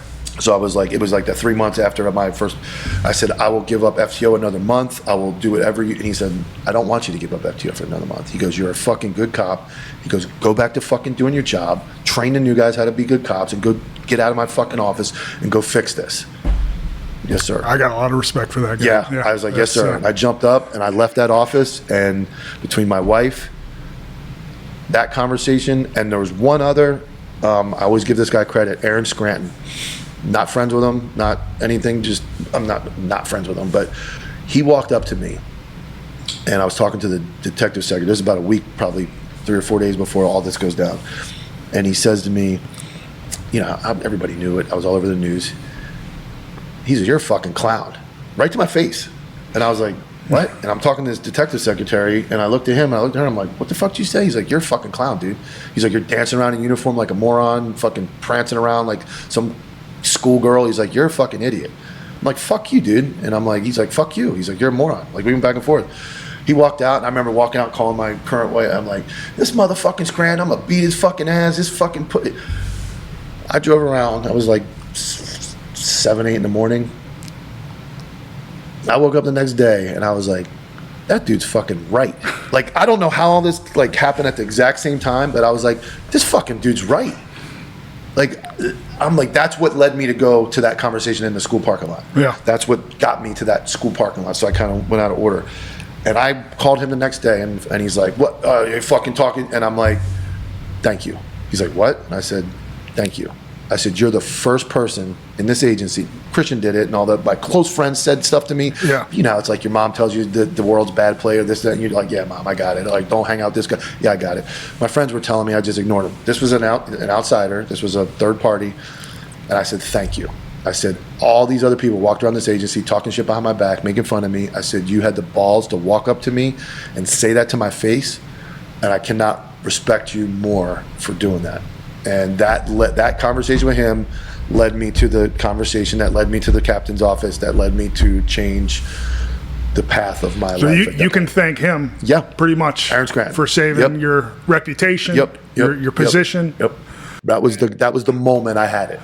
I think, well, there were a handful of people in my career that gave me the courtesy of forcefully removing my head from my ass, you know, and I think, I can't speak for all agencies, but I think we're losing that with this new sensitive culture, the HR encroachment, and you're not allowed to have these hard conversations anymore. I joke about it, make bullying great again, and when I say bullying, I mean what you're talking about. Like, we lost the ability to walk up to coworkers and go, "What the fuck is wrong with you? Like, you're a fucking idiot. You're a moron." So tell the TikTokers, the TikTok stars. They're not gonna listen. No, but I mean, you lived it. You got sucked up into it. But what I try to say is, it's so selfish. It is. It's you're leveraging your badge to gain some type of clout. Yeah. Because would any of these cops have the following, like these TikTok cops? Would any of them have the following without the badge? No, and Like- and here's where I put it into it, and you're exactly right that it's for clout. When I was making TikToks and I was doing that, that was filling my own cup with the emptiness I had. It was self. It was for me. It was nothing to do with the community. They hide it behind the guise of, I'm doing it for humanizing the bad. That is all that is to fill your own empty cup of whatever you're missing, whatever happened to you. Yeah. They're all mentally ill. And I don't mean that in a mean way. They have some type of mental illness, maybe slight, but they are doing that solely for their own feeling. People will say, well, now you're a podcaster, you're on podcast. Look at the difference in the message and what we're doing this for. We're helping people with cancer. We're helping donate to officers. Yeah, I'm on camera. I'm not dancing anymore. But I'm giving my opinion. I'm on camera talking, but it's different. And I think over here in the TikTok world, they're justifying they're trying to do what we're doing, or what everybody else that in the podcast world is doing by bringing real light to situations. They are not doing it for any other reason than to get self-gratification out of whatever they're lacking in their life. And that is the mental illness side of it. And it's very unfortunate that because of the lack of bullying and all that stuff, and here's a good Aaron Scranton moment for what happened to me. I was at OTOA in April, Ohio Tactical Officers Association, and a guy walked up to me. He's a sergeant at an agency, and he said, "Hey man, I want to thank you." And I'm like, "Fucking Copville, dude, what do you mean?" He's like, "Yeah." He goes, "You and Dom Izzo destroyed one of our TikTok female cops on the internet, and she quit TikTok. We as an agency talked shit, told her, said it, da-da-da-da-da-da. She just ignored it. She skirted the policy. And by being brought out in public, now, is it hard? You can make the argument that's bullying, whatever you want to call me, that's fine. I call it tough love. Okay. Yeah. But he said, until you guys did that, she wouldn't have stopped. And she did stop. She deleted it, went on. And hopefully, I hope she's doing great. I hope she's refocused on jiu-jitsu and the range and all of and training and all the things that are important in law enforcement. We're being really involved in the community by not making TikToks, by getting out and doing something. Yeah. But that was her Aaron Scranton moment was Dom Izzo and Copville just blasted me all over to 170,000 followers or whatever it is between the two of us. And it made her stop doing it. I'm sure it's not a great feeling, because I remember the feeling of being all over the internet and all over the world, but it made me lead to stopping. So that's kind of what I think. That's why I highlight these TikTok cops, because I think they're mentally ill. I think they're having a problem, and they're using deaths and shitty calls and making skits. Well, and I don't even want to say example, most of their names. Like this Charlie Kirk tragedy that just happened. I don't like to talk about current events. I like to just talk about broader stuff, but I'm going to bring that up. So many people, and Dominic put out a post about it too. Yeah, he's got a different opinion. What I'll say is this: yes, you want to grieve this guy. I listened to him. He was a great debater, a great speaker. Obviously, people are going to miss him. This is like the Kennedy moment for this generation, but I see these people like getting on social media and under the guise of honoring him or talking about, they're really making it about them. Of course. It's, hey, this is look how it affected me. You had all these people that were in the crowd. Oh, I asked him a question and it was right next to me and didn't even mention, this guy and his family. TikTok disease. That's really what it is. It's narcissism and it's solipsism, and you're making it all about you. And that's what these TikTok cops need to understand, is you are degrading the whatever prestige or professional image this job once had is gone because of them. Yes. And people will say to me, well, you were once one of them. And what I look at this is, if I killed somebody maybe I don't deserve a second chance. If I did something to a child, if I did something to a woman, there's certain things you don't come back from in our society. Of course. You don't get another chance to, in my opinion, you don't get another chance at it. But when you're talking about something as minimal as this, having lived like alcoholism and drug use that become counselors or advocates, having been there and knowing what my mind was thinking, and being able to now look at it from a completely different objectively, mind, yeah, I can look at that and go, they are mentally ill. There is a problem. They're lacking something in their life, or they have some type of chemical imbalance that's causing them to need this attention. Is it a generational society thing? I think part of it has shifted to that. Everything is social media and everybody's looking for gratification. And in the police world, I get it, because you remember as a young cop, you wanted to be the guy to catch the bagger. You wanted to catch the murderer. You wanted to find the missing person. You wanted the runaway, attaboys and the emails, the runaway juvenile. yeah. You wanted the stolen car. Officer of the we month. all wanted Yeah. to find that car and have that drive. Yeah. Some guys did it for self-gratification. Some guys did it because it was the right thing to do. Maybe there was a little of both down the middle. I think I kind of did it for both when I was younger, to be the guy and because I thought it was right. But what they're doing is not helping anything to do with law enforcement. And it's almost, to bring it into the Charlie Kirk scenario, it's almost like the silent majority of America supports Charlie Kirk. They're not the ones that are on TV screaming and crying. They're not the ones that are out, making waves. They're just going to work. I said this last night on the SquadCast. They're the ones that are out working, have a job, go to work every day. Mm-hmm. And they're not making, this is their speaker. The TikTok cops think that's what they're doing for the job, is being a speaker, when reality is, my DMs, I get hundreds a day and I answer all of them, and at some point I don't know if I'm gonna be able to continue to do it. But the large majority of people say the same thing we're saying. These people are tarnish on the badge. They're a mockery of the job. They're leveraging the badge for personal gratification or money, and it's wrong. And unfortunately, these agencies won't do anything about it. And I think the easiest answer, honestly, as much as I am a social media guy, no uniform post. Yep. Zero. No uniform, no association with the agency. Zero. Like, let people talk about police work. And here, I'll say this too. It's like, look, man, being a cop is not that impressive. It's not. It's really not. Okay. Especially like today.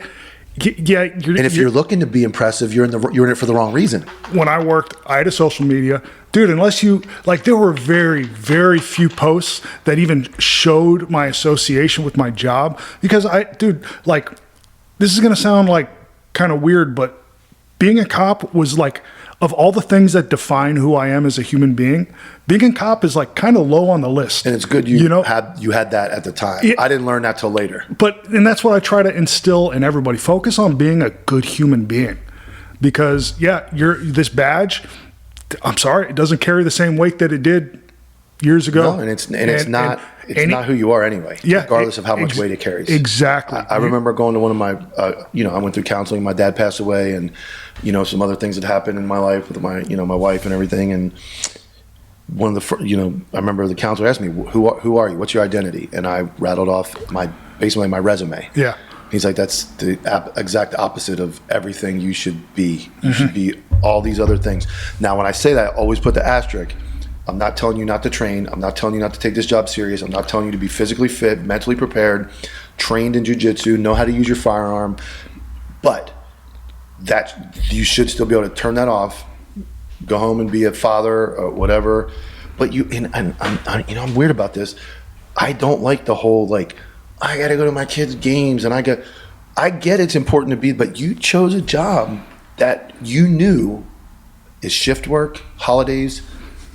And some of my worst posts are, this is my table today when Thanksgiving comes, and I'm eating at this table.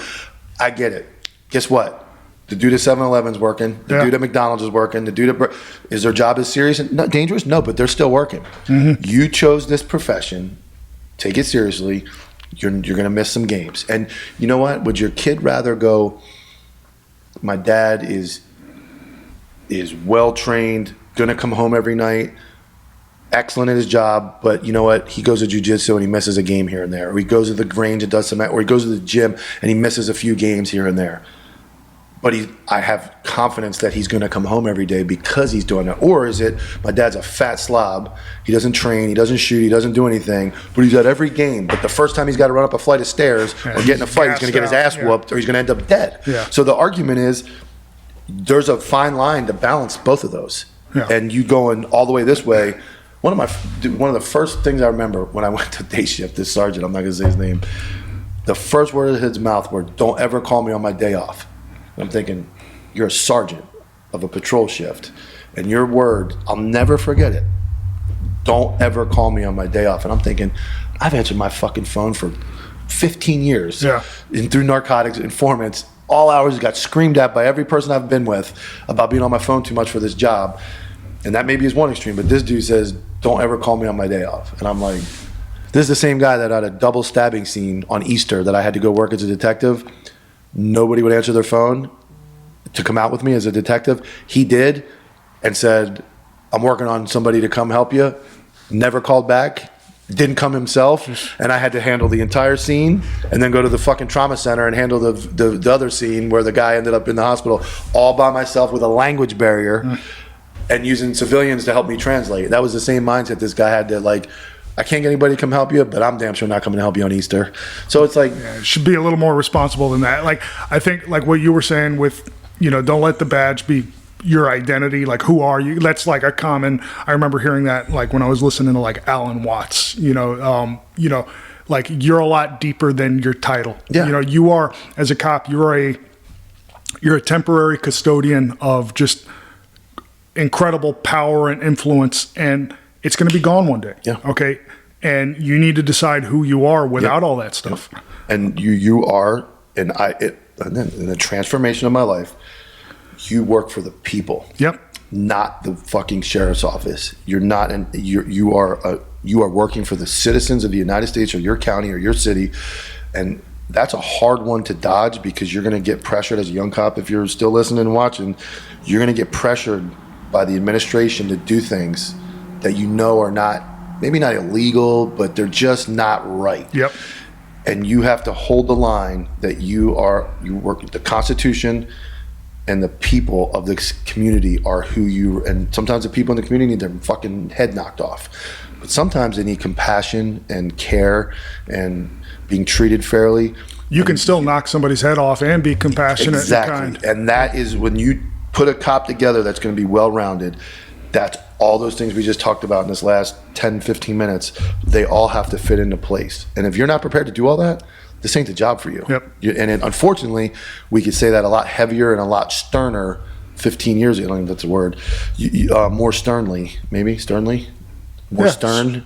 Sure. You could say that then, but now, I remember, people show up to the physical. I'm not fucking running this option. I don't want to take this test. I'm fucking smoking, and it's like, but you can't say much anymore. But if you take all that stuff we just talked about in this last 10 minutes and find a nice balance for all that, that is what a cop should be. And it shouldn't be your identity.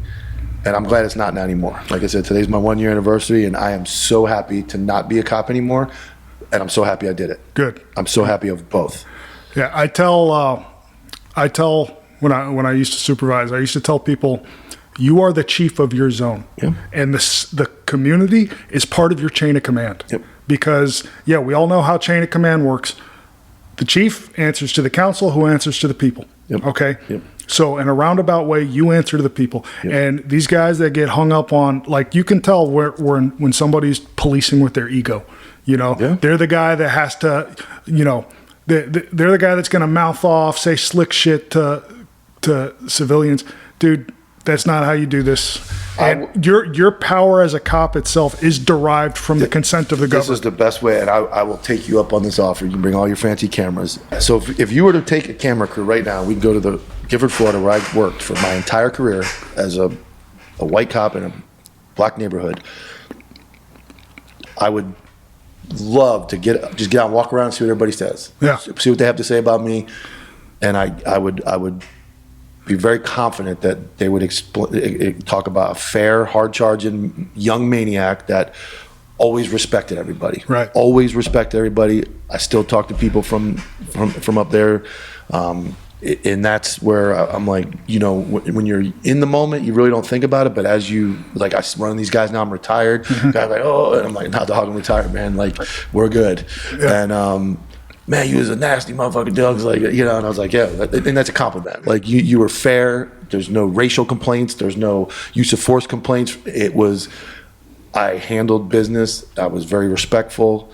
I was good to the community, and I've made my whole career up there. And that's all I really, you know, at the end of the day, it's like, I can hang my hat on that. There ain't no story that Dilks planted dope on. I mean, I'm sure somebody tells some wild shit, but I'm talking about, there's guys I know that I worked with, but there's none of that wild stuff about me. Like, fair, straight up to the point, hard charger, just went at it. And but I remember on like big crowds and fights and all kind of stuff, when we had like mass incidents up there, it was always like, Dilks, man. And like my wife now, she hates it, my last name. That's what she didn't take my last name. She's like, I'm not taking that name. Okay.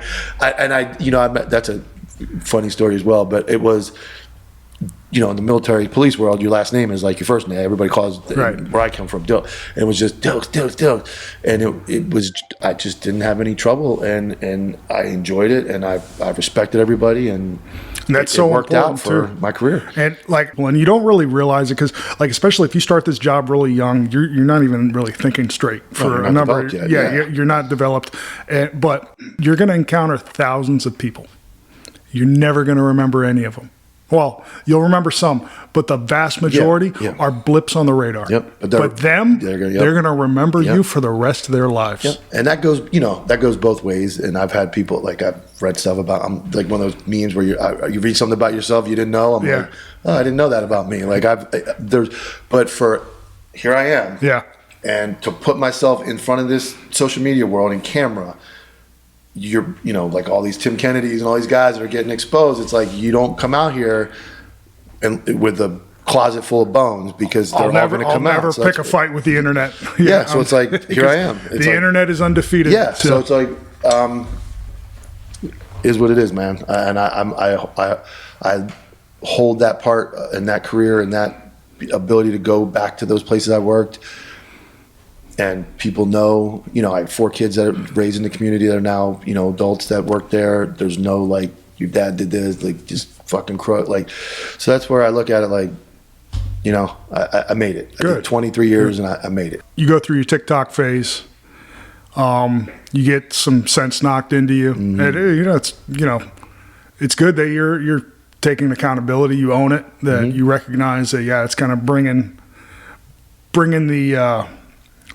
the profession itself kind of down. You snap out of it. What happens? What happens next? So now I met my wife Joanna, and we start dating, and she is the epitome of professionalism, standards, training. Got into law enforcement late in her life, and brings a maturity. And she basically, all the stuff I post, like vest and standards, and that all came from her. I was very lax back in my day, just, you know, search warrants, fucking vest and on the front seat, just, you know, the stuff that you see everybody that I do criticize, that I change. But so for the first time, like, this part of the ending of my career is what most people's beginning are. I've never been to an instructor class. I've never even been to FTO school. Like, I'm sorry, I went to FTO school very young when it was only 4 years, but I never used it. I just begin to start to transform into, like, I never took the promotion, like you said. I get into all this stuff that most guys get into young, very late, and I have so much more respect for it. So I go in, we start dating, we're going to the range, we're gonna, you know, because she gets promoted before me, she's the training sergeant of the entire agency as a female.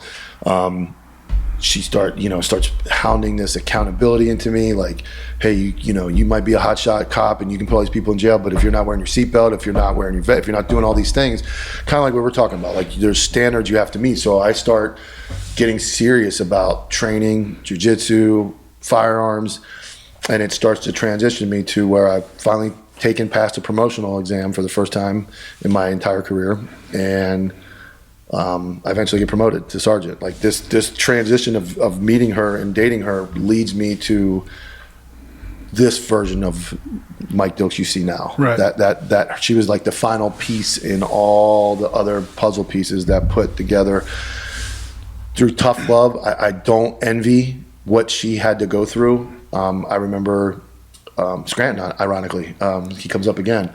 I'm on the promotional. The sheriff comes in. He promotes like 15 people when he takes over. There's just mass promotional. He reorganizes everything, and I get passed over for my wife of 6 years on the job with me with massive. Oh, so you were in the running? I'm in the running her? with Oliver. Yeah, but she gets promoted with a bunch of other people. I get passed over in March of 2021. Tough. I remember the day at the gym when the phone call came to her and didn't come to me. And you were passed over, or you scored? No, I just didn't get it. Everybody, there were so many people on the list, and I remember calling the then sheriff, who was my best friend at the time. She got the call to come to the station. I called him out of like jealousy, and I said, I don't need to come down. He's like, no, man, sorry, you don't need to come down. I was like, okay. Yeah. So she goes and gets promoted. I'm like, awesome. So, as the reorganization happened, I take, which is humbling, but I do it, I take a step back and I go back to the detective division for the third time. Okay. But now it's a little different. We're in Class C uniform, we're in BDUs and the outer carriers, and we're getting at it. So it's cool. October of that year comes around. A detective sergeant spot comes open, and hindsight, it was the right move. It's a SVU unit, and Scranton had worked sex crimes and kid crime. He gets promoted. I fucking have a meltdown. I come home that day and I fucking lose it. I'm screaming, yelling, this isn't fair. And she just jumps my shit. Every day's an interview. Every day's an interview. If you go to work tomorrow, fucking motherfucking. But she just, and I don't know. Like I said, I'm you can see I'm amped up. She's able to go one step above me, and just humbles the shit out of me. And I'm fucking fuck that. I'm done. I'm not doing anything. I'm done. And I go back to work. And I just keep chugging along. We're making burglary. We're doing all these cases. And then December of that year, I ended up getting promoted. And it was like it was wild to have that whole career, everything we talked about. I get promoted to patrol sergeant, and December 27th of 2021. And I'm like, wow, here I am. And it was wild. And I go to work for Matheson, the guy from the beginning. He's my lieutenant. I'm the sergeant. We're friends with the sheriff at the time. It's the greatest thing on earth. And I go on, patrol sergeant, and life's pretty good.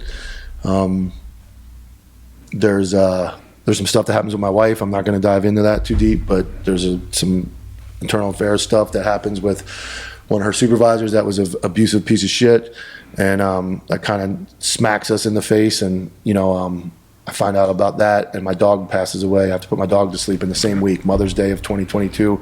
Put my dog to sleep the following week. All this stuff comes out. She's being verbally and abused, and this guy ends up losing his job for abuse of an employee and sexual harassment.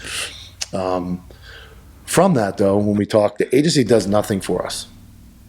We go through this as a married couple. Everybody knows. Are we married at this point? I'm not going to mess this up. No, we're not married at this point. You were an item. No, she doesn't care about these dates either. We end up married in October of that year. We're dating. Everybody knows we're together. So we go through this. The agency never offers anything. Like, hey, you guys just went through this massive bad thing. Nothing. Just good luck. Well, without going into specifics, I mean, was it bad enough to where, people are motivated by themselves? He should be in prison. Okay. He should be in prison for the rest of his life. Okay. And nobody for a very long time. No. Everybody knew it. They read it. They know it. They know what happened. Okay. Sheriff, under sheriff, captains. Lonnie Rich cared.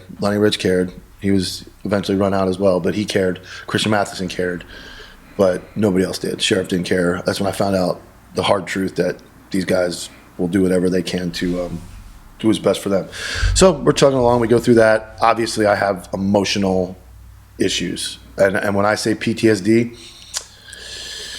I've been through a lot of calls and a lot of bad things, and that situation with her is my trigger. Like when I have to talk about it or think about it and all that, it's the real, I'm sure the dead babies and the rollover crashes and all that stuff lends to that and fills the pot. To me, that was the boiling point of it. And they knew it, of course, because it got thrown in my face later, but nobody does anything or asks any questions or worries about help or anything. So we kind of go about our day. The pinnacle turning point in my career is November 17th of 2022. 2. That is a traffic stop. I brought the stuff. I've talked about it. That was the big day. I actually meet my wife at the gas station. I'm a street crime sergeant at this point. I get moved to street crimes, and I'm because I'm a company man at that point. I'm doing whatever I can to help these guys. One of the sergeants is off, so I'm like, I'll fill in. I'll work the road. So I'm working the road in my unmarked pickup because I have a market. And I'm at the gas station. I meet her. She stops, gets a drink, energy drink. Hey, have a good day at work. She takes off. Well, while we're standing there, I see this shitbag that I arrested a couple months earlier that had no license, no insurance, meth addict, and I'm like, I bet this dude don't have no license. And I can see him looking at me. I'm standing there right next to my truck. Uniform, he's kind of giving me the look. You know the look. Yeah. He gets in his car, takes off. I get behind him, and she takes off. I'm going down the road, and he whips it to the right side of the road into the grass and slams on the brakes. So I go by him. I'm like, oh, that's not suspicious. Then he gets behind me. I'm like, yep. This is a guy that you've had an interaction with? Yeah, I arrested him. You arrested him? Yep. He knows exactly who I am. For He saw drugs? me. Yeah. Well, it was no insurance, no registration, and no driver's license. Got it. And I physically had to fight him. He refused to get up that day. He wouldn't get off a bench. I had to drag him to the car. So he knows. He does this little maneuver. We get up to the traffic light. I act like I'm going to turn left and go like about my day. He goes straight. I get back behind him. I light him up. He doesn't stop. Now, it's not a high-speed pursuit. I only know the distance because this is how in-depth they went to fuck me. They like calculated the exact footage. It was like 1,800 feet. Lights and siren. Yes, I'm in an unmarked. I'm yelling on a PA, pull over. He's acknowledging me, but he's not stopping. He's like doing the whole, I don't know this, but he lives at the end of this road. Okay. We pull in, I jump out. Here's my biggest mistake. I get sucked in, and like a moron, tactically moron, I run up to the car and get out of the car. We're fighting with him. While all that's happening, this is a crackhead front yard. This is a shitbag family. The neighbors, I know some of the neighbors. This is a dude that's up all night with people coming and going, all that. As I'm dealing with him, and the body cam is good in most situations. Sometimes it doesn't help my perspective of what I can see. I'm ripping him out of the car. My body cam is up here.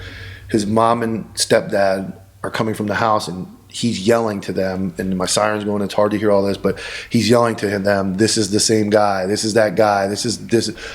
So it's heightening me like, okay, they've discussed me before. He's resisting. I'm pulling him out of the car. The dad and mom come down screaming, this steroid freak motherfucker, yelling at mom, dad yelling, screaming. I wrestle this kid. I get him in custody. And there's a point in the body cam, because this thing went crazy, where as I turn to finally take him into custody move, they're just kind of standing there, and the dad's like scratching his head. Well, they just got done motherfucking me, running into my crime scene, interfering in my investigation, diverting my attention away. And I take him in the car. A bunch of other cops show up because it's been called out. Now my wife happens to show up because she hears it on the radio. Pursuit, not stopping. Yeah. She happens to have just left me. She ends up at the scene. I'm going to summarize it because I've talked about it so many times. Long story short, my wife tells the guy, put his wife up. I'm not. Do you want to get control of her? Put her in the house and you and I can talk. You seem reasonable. Put your wife up. No, I'm not gonna throw her. Then she can be quiet. So she said she's going back and forth with this dude. I go to the car. This dude's still out arguing. They're going back and forth. She tells him to get back. We have a crime scene. Haven't searched the car yet. There's all kinds of stuff. She actually shoves him back. Get back. And in the IA, they justify her shove of him. So I'm pretty sure if you can shove somebody, you can take him to jail. They claim in that affidavit that her shoving him backwards was justified. I continue to hear it. They're back and forth. I'm like, bro. I walk back up. I'm like, you can see my video. I'm like, go back in the fucking house. Go in the house. Let us get. Now, is go in the house a lawful order? I guess that's on the edge of like, can you really make somebody go back in their house? I look at it like the front yard's a crime scene. Your son just fled here. I need you to go back in your house. You can make 1,000 arguments. Could they go in the house and get a rifle and shoot the place up? Okay. Is it lawful? Some guy was like, no, it is, but anyway, I say go back, and he says no. I'm like, all right, fuck it, you're going to jail. From about 15 feet away, I pull my handcuffs out, another dumb mistake, but I do. I'm worked up. I've been in a little tussle. Of course, I'm like, you're going to jail. Put your hands behind your back. I go over, go to handcuff him. He resists. Because I'm trained and my wife is trained, he is taken to the ground with jiu-jitsu. He is subdued. At one point, my hand, I'm doing a crossface across his face. He's yelling, I can't breathe, the old I can't breathe. I'm on top of him. I've got him yacked up, blah, blah, blah, blah. Get him up, dust him off. Take him to the car. He goes for resisting. The other guy goes for fleeing and eluding. Wash my hands of it. I got it scraped up. Think nothing of it. Editor Carl here. So Mike and I recorded this podcast kind of off the rip, and he gave me the files associated with his story to cut in after the fact. I had not seen the body cam videos or the case file beforehand, which I now believe to be a process error on my part. Since the recording, I've spent many hours combing through the videos, audio, and reports, and I've got some thoughts and opinions about the case that I wish I was prepared with when I had him in studio. I'm still new to this, but I'm committed to honesty, transparency, and calling the balls and strikes fairly on either side. That said, I'd be remiss to not point out that, yeah, I've got some problems with aspects of the case. I'm not going to break them down here. The video is long enough already, and Mike's not here anymore to agree or disagree. So hopefully we can have that discussion another time. I'll say this. Having looked everything over, a few things are very apparent to me. I think Mike made some mistakes. I think he'd agree he made some mistakes. But I also believe he was clearly targeted, and those mistakes were proactively leveraged and exploited. Not to fix a problem, but rather to settle a personal grudge. And I think for many of us who've spent some time in this business, it's an all too familiar story. I think I'm neutral and impartial enough to also recognize that to the extent that mistakes were made, the severity of those mistakes and appropriate recourse are likely to be hotly contested depending on the audience. So with all of this in mind, we'll continue with the podcast. It's another case. Yeah. Go to the station. My body cam gets sent to the state attorney. I do the reports, everything, nothing. Just another case. I've made that arrest 100 times. Post IA, I started to, after I saw what some of the command staff members omitted and lied about. They lied because to protect themselves from what they saw my wife involved in and what was going on to her. I began to be very vocal about certain people, like, this guy's a piece of shit. He lied. He didn't say the truth. I knew it because my wife had told me about conversations she had with these people, and they didn't say anything. After this whole kerfuffle with this thing, how did that become relevant? Because I start to vocally bash these guys for being pieces of shit. Okay. So when no citizen complaint is generated from that incident. What happens is a piece of shit cop that's at the scene said something to another piece of shit lieutenant who I thought was my friend about the arrest. I don't know if she didn't like it because, ironically, in my video, she tells me before I leave the scene, I say, "Are you good?" I'm the last one to leave, and the lady's still there, the husband and son are in jail. She looks at me and says on video, "I'm good. If the lady acts up, I'll just body slam her on her head and take her to jail." So I'm like, okay, you should be good. Somehow, which I have no idea because I don't know the inner workings of how this conspiracy went down, she, I imagine, says something to this lieutenant about the arrest or something she didn't like. I don't know what happens. I can only see my chain of command on my chain of custody on my body cam video. On December 17th, a month later, that lieutenant watches my body cam. The next day, the captain of special operations, not my chain of command, it's nothing, watches my body cam every day or hers for 2 or 3 weeks. On January 5th of 2023, I'm getting ready to go out of town. My wife and I are so respected within the agency, they're sending us to active shooter instructor class together in Pelham, Alabama. Wow. We are the most professional, non-gropey, touchy, blah, blah, blah. We're professional. We're leaving. I get the notification the day I'm leaving. So I'm like, I call IA, I'm like, "Hey, what is this?" She's like, "Oh, it's some traffic stop." I'm like, I look up the case, I'm like, "Oh, fuck, bullshit case, like, whatever. No big." We go to the class. Now I'm like, I get back and I'm like, just conduct on me coming. But then the complainant is this captain. I'm like, why the fuck is he complaining? So then I go to my captain. The rules of the agency and the policies, your captain is notified of a complaint against you. Yeah. He's like, I haven't seen it. Was this outside captain, was he over like IA itself or something? Nope. Just Special Ops, Rancho Grove, 4-wheelers, boats, nothing.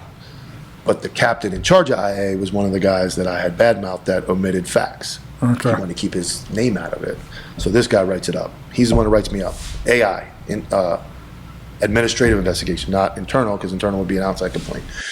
So I get this, I'm like, whatever. So then, like, couple weeks go by, and I'm like, what the fuck is going on? And all I can think is this guy is accusing me of choking him. So the whole time I'm like, I didn't choke this guy. Like, I know I didn't choke him.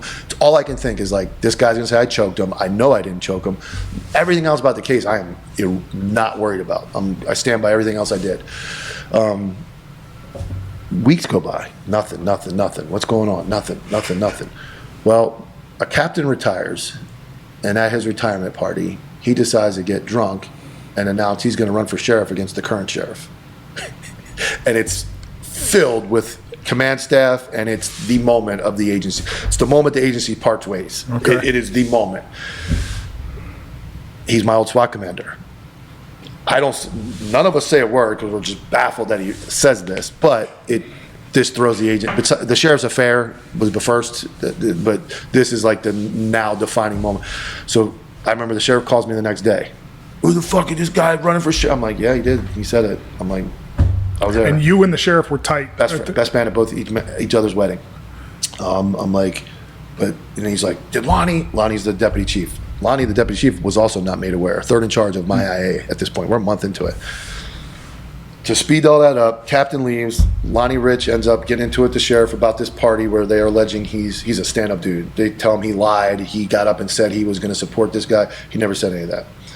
He ends up like slamming a door, and they threaten to fire him for slamming a door in front of the sheriff, which is fireable. First, they accuse him of illegally flying that captain home in the helicopter, which was authorized by the sheriff, and he tried to lie, and he's like, motherfucker, you told me to do it. So they end up threatening to fire this guy for slamming a door in front of two females. He's got 30 years on. He's going to lose all his vacation and sick time. He'd have to go through all the legal battles of fighting. He would not lose his job. He'd get his job back. He decides, I'm out.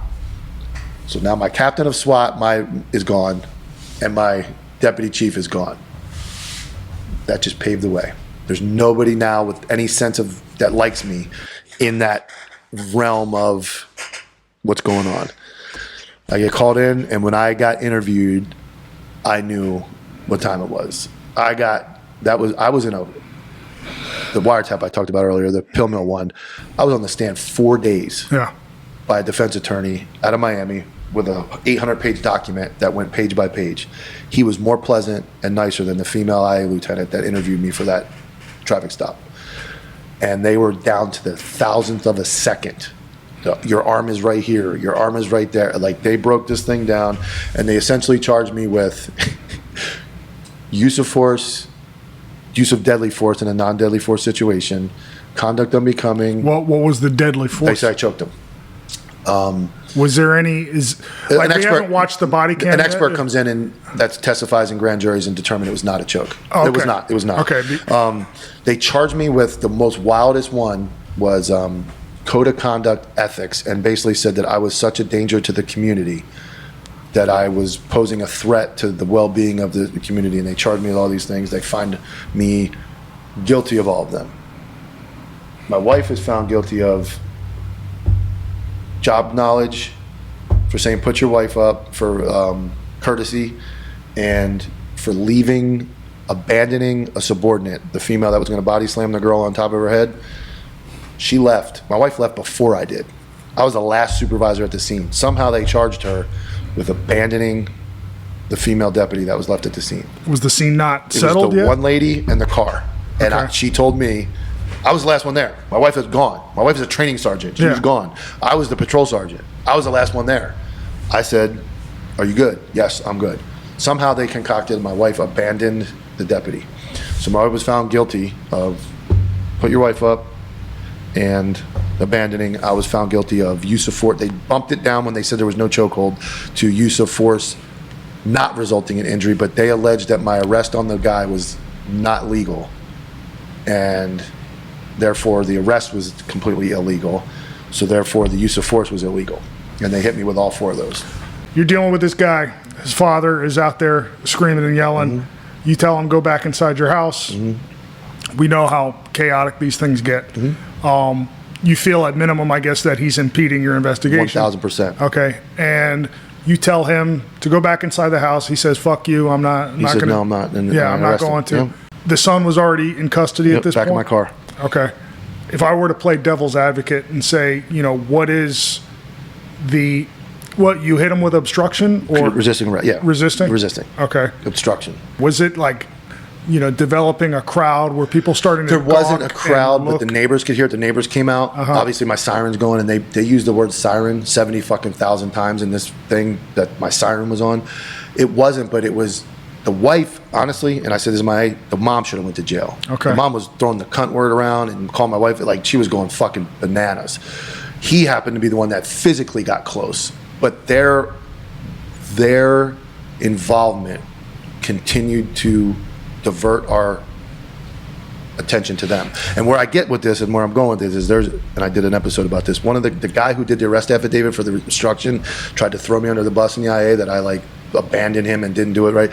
There's in that body camera, Renato Mare, I did an episode on this. He tells the guy in his own words that he obstructed justice and that's why he was going to jail. You diverted our attention. You were continuously told to stop. You can't close the scene while we're conducting an investigation. All right, your son failed to stop in a traffic stop and He's a dumbass. Well, that's a felony, and now he's in your driveway, so you can't obstruct. I wasn't obstructing. I didn't try. When you're saying stuff and deviating everybody's attention from the main problem, that's called obstruction. I went in the house. So you were making a scene out here. So, hindsight, would Of I make course, the arrest? yeah. No, if I knew I was going to get demoted. Right. Do I stand by it? Yeah. Is it the greatest? And that's where it comes down to. Was it the greatest day of my life? Was it the greatest? No. Do I believe it fit the statute? 100%. I could have done 1,000 things different. But we don't have that. We don't have that. Obviously, we don't have that hindsight when That's we're in the the scene. whole- And here was my biggest argument. Even if you're not a super fan of it, no strikes were thrown, no punches were thrown. No, dude, you know the resisting cage, the ground and pound and all Yeah, that stuff. yeah. It was. Is it ever pretty? Is any use of force ever Never. pretty? But no. Again, if I could do it over, yeah, I would have fucking arrested the dude. Right. But I stand by it. But We have that standard, the Graham versus Connor standard for a I reason. was Objective not, I reasonableness. was not fucking given that opportunity. in Yeah, this IA. and all use of force is ugly. You're in the heat of the moment. You're dealing with, obviously, emotions aside, because we all know that shit gets like really crazy out there. You're all amped up. You're hyped up. Yep. Put the emotions aside. There's so much going on. I could see other cops making that call too. Yeah, And it was I haven't it was watched the- very heavily viewed because Yeah. part of the throw it in our face was they showed it to every shift briefing. And my wife's a patrol supervisor at this point after going out of train, so like showing us this video without us present, like just trashing us. just using you Just as using like an example. of what not to do, Okay. and it was completely uncharacteristic. Everything happened. So out of this, I end up getting demoted. Here's my caveat: 6-month investigation for this incident. Very easy. It's on video. It's like in 20 minutes, if that. 6-month investigation. The meat and potatoes doesn't start till the 2 guys are gone from the agency. Then it speeds up. At no time during those 6 months am I put on admin leave or relieved of my sergeant duties of street crimes. I am the sergeant of the street crimes unit. I'm in the United States Marshals Task Force, Fugitive Task Force. I'm apprehending high-risk fucking warrants. High liability units. Nothing changes. I am doing that job throughout this entire IA to come to the end and they go, you're demoted. My wife, which I have all the public records, matter of fact, I brought them, gets 40 hours suspension for saying put your wife up and leaving the scene. 40 hours. There is not another. We had a sergeant steal water on duty, takes a water out of a refrigerator on a call. We had a dude videotaping a chick's ass. We had all kinds of IAs where people were doing some wild shit. There's such there double ain't another standards in this person. job. There's not another human walking around the agency.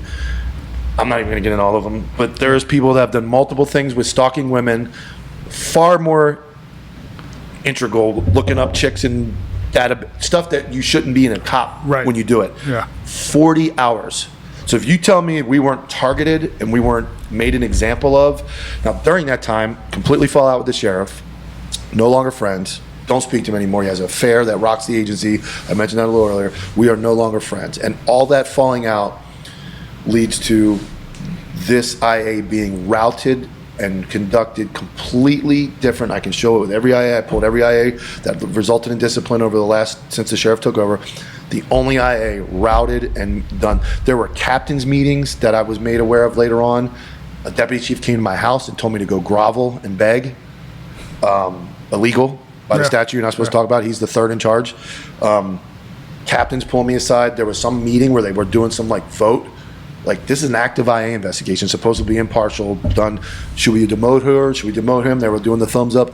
Just all crazy. Ultimately demoted, run by Kyle King, who was the captain that I couldn't stand, that lied in his IA.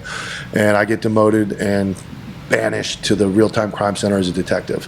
All that hard work, everything gets, but thank God at this point I had been through all that, and 10 years ago, Mike Dilks would have probably ate the gun. Yeah. And this is what I talk about in my mental health stuff, where the building causes cops to kill themselves. Had I not had a good partner, a good wife, good support, and been through everything I've been through and accomplished everything and had the mind now that I was sufficient, I was a good person and didn't have all that alcoholism and all that in my life, I probably would not, there's no way. I would not have been able to handle that demotion. I would have killed myself. Yeah. I'm pretty strongly believe I would have taken my life had I have not been through everything that I had been through. So, can I just ask this? Put your wife up. Can you explain? Am I missing something here? Like, what is? They considered it derogatory. Like, she was talking like his wife was an animal, but she was acting like a fucking animal. I don't know why. Now she's very targeted as well. She's an alpha female that says things that most females don't, that holds a standard that most females don't, and men are emasculated by her constantly. Grown, big, strong men are constantly emasculated by her standard and level of professionalism, because she's not, she's like, this is how it's done. Yeah.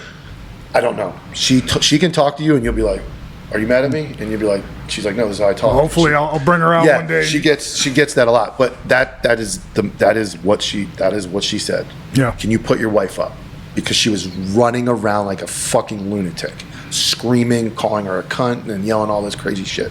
So that's ultimately how that ends. And so she's suspended. Now part of our discipline. Guess what part of our discipline is? What's that? Counseling. We now need counseling, not from the traumatic personal thing that happened to both of us and the hell my wife went through. Now we need counseling. So you two have anger management issues. Yes, okay. yes. Right. So part of I'm demoted, mandatory retraining, which to this day I have not been mandatory retrained, and mandatory counseling. My wife is suspended, mandatory retraining. To this date has not been mandatory retrained. And ironically, they accuse us of not de-escalating. My wife continued to teach de-escalation to the entire agency as a training sergeant during the internal affairs investigation that she was punished for not de-escalating properly. We are sent to, which the only good thing came out of this is we got our second dog, Murphy. We're sent to Greenville, South Carolina to a trauma counselor, and we did EMDR. And that was all great. I'll be honest with you. It was amazing. What's EM? Bob Gamble. It's the light. It trains your brain. They take a light and you basically follow this light, and there's a series of questions that go with it, and they ask you things. And I get it helps the brain. You talk about the trauma, the things that bother you, and it helps the brain put it away. Okay. Because what happens in trauma is it's stuck in a certain part of your brain, and EMDR is becoming very popular, and it helps. It's big in the veteran community and stuff. It helps move trauma to where you can deal with it. And Bob Gamble was the guy. He was a lieutenant at the Greenville, South Carolina Police Department. He was first on scene to 2 deaths of his officers that were shot and killed in the line of duty in his career. And he said, when I leave, I'm going to do something to help guys that have seen what I've seen.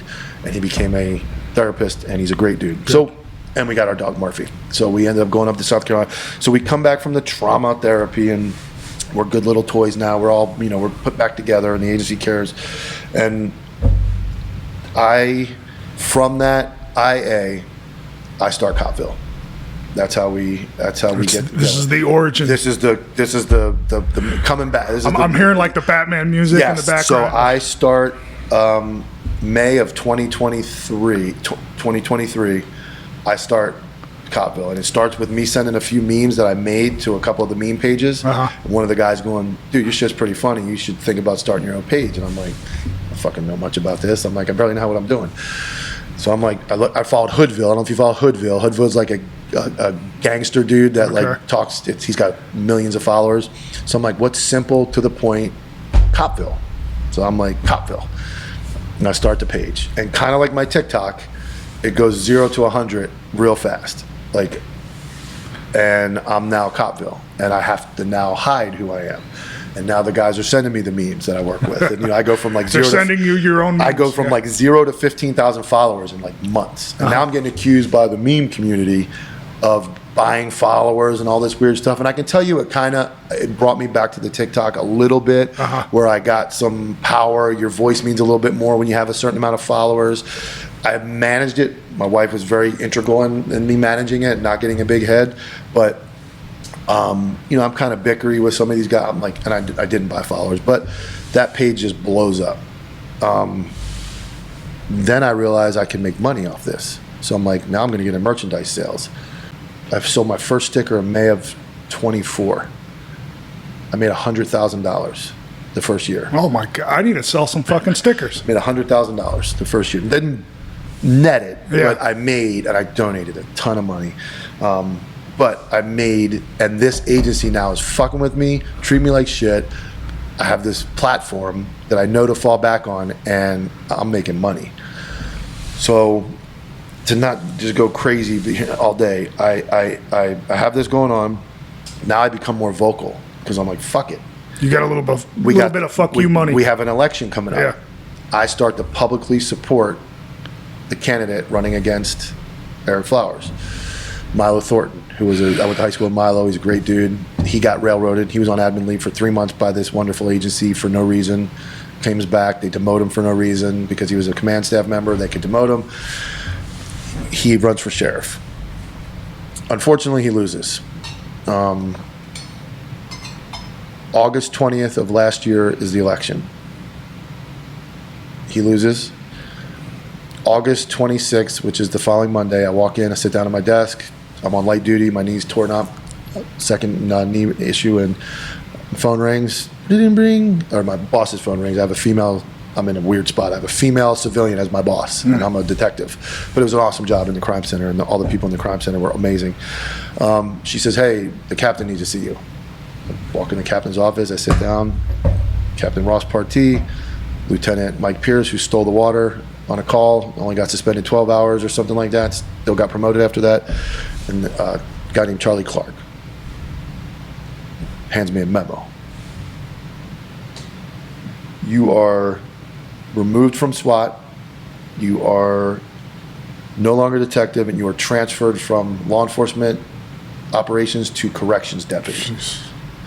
And I'm looking at this thing, and I start to laugh, and I look at it, and I wish I didn't get vulnerable, but I put it down. I looked at Ross Partee, was the detective who took the report, the criminal part of my wife's report for the IA investigation.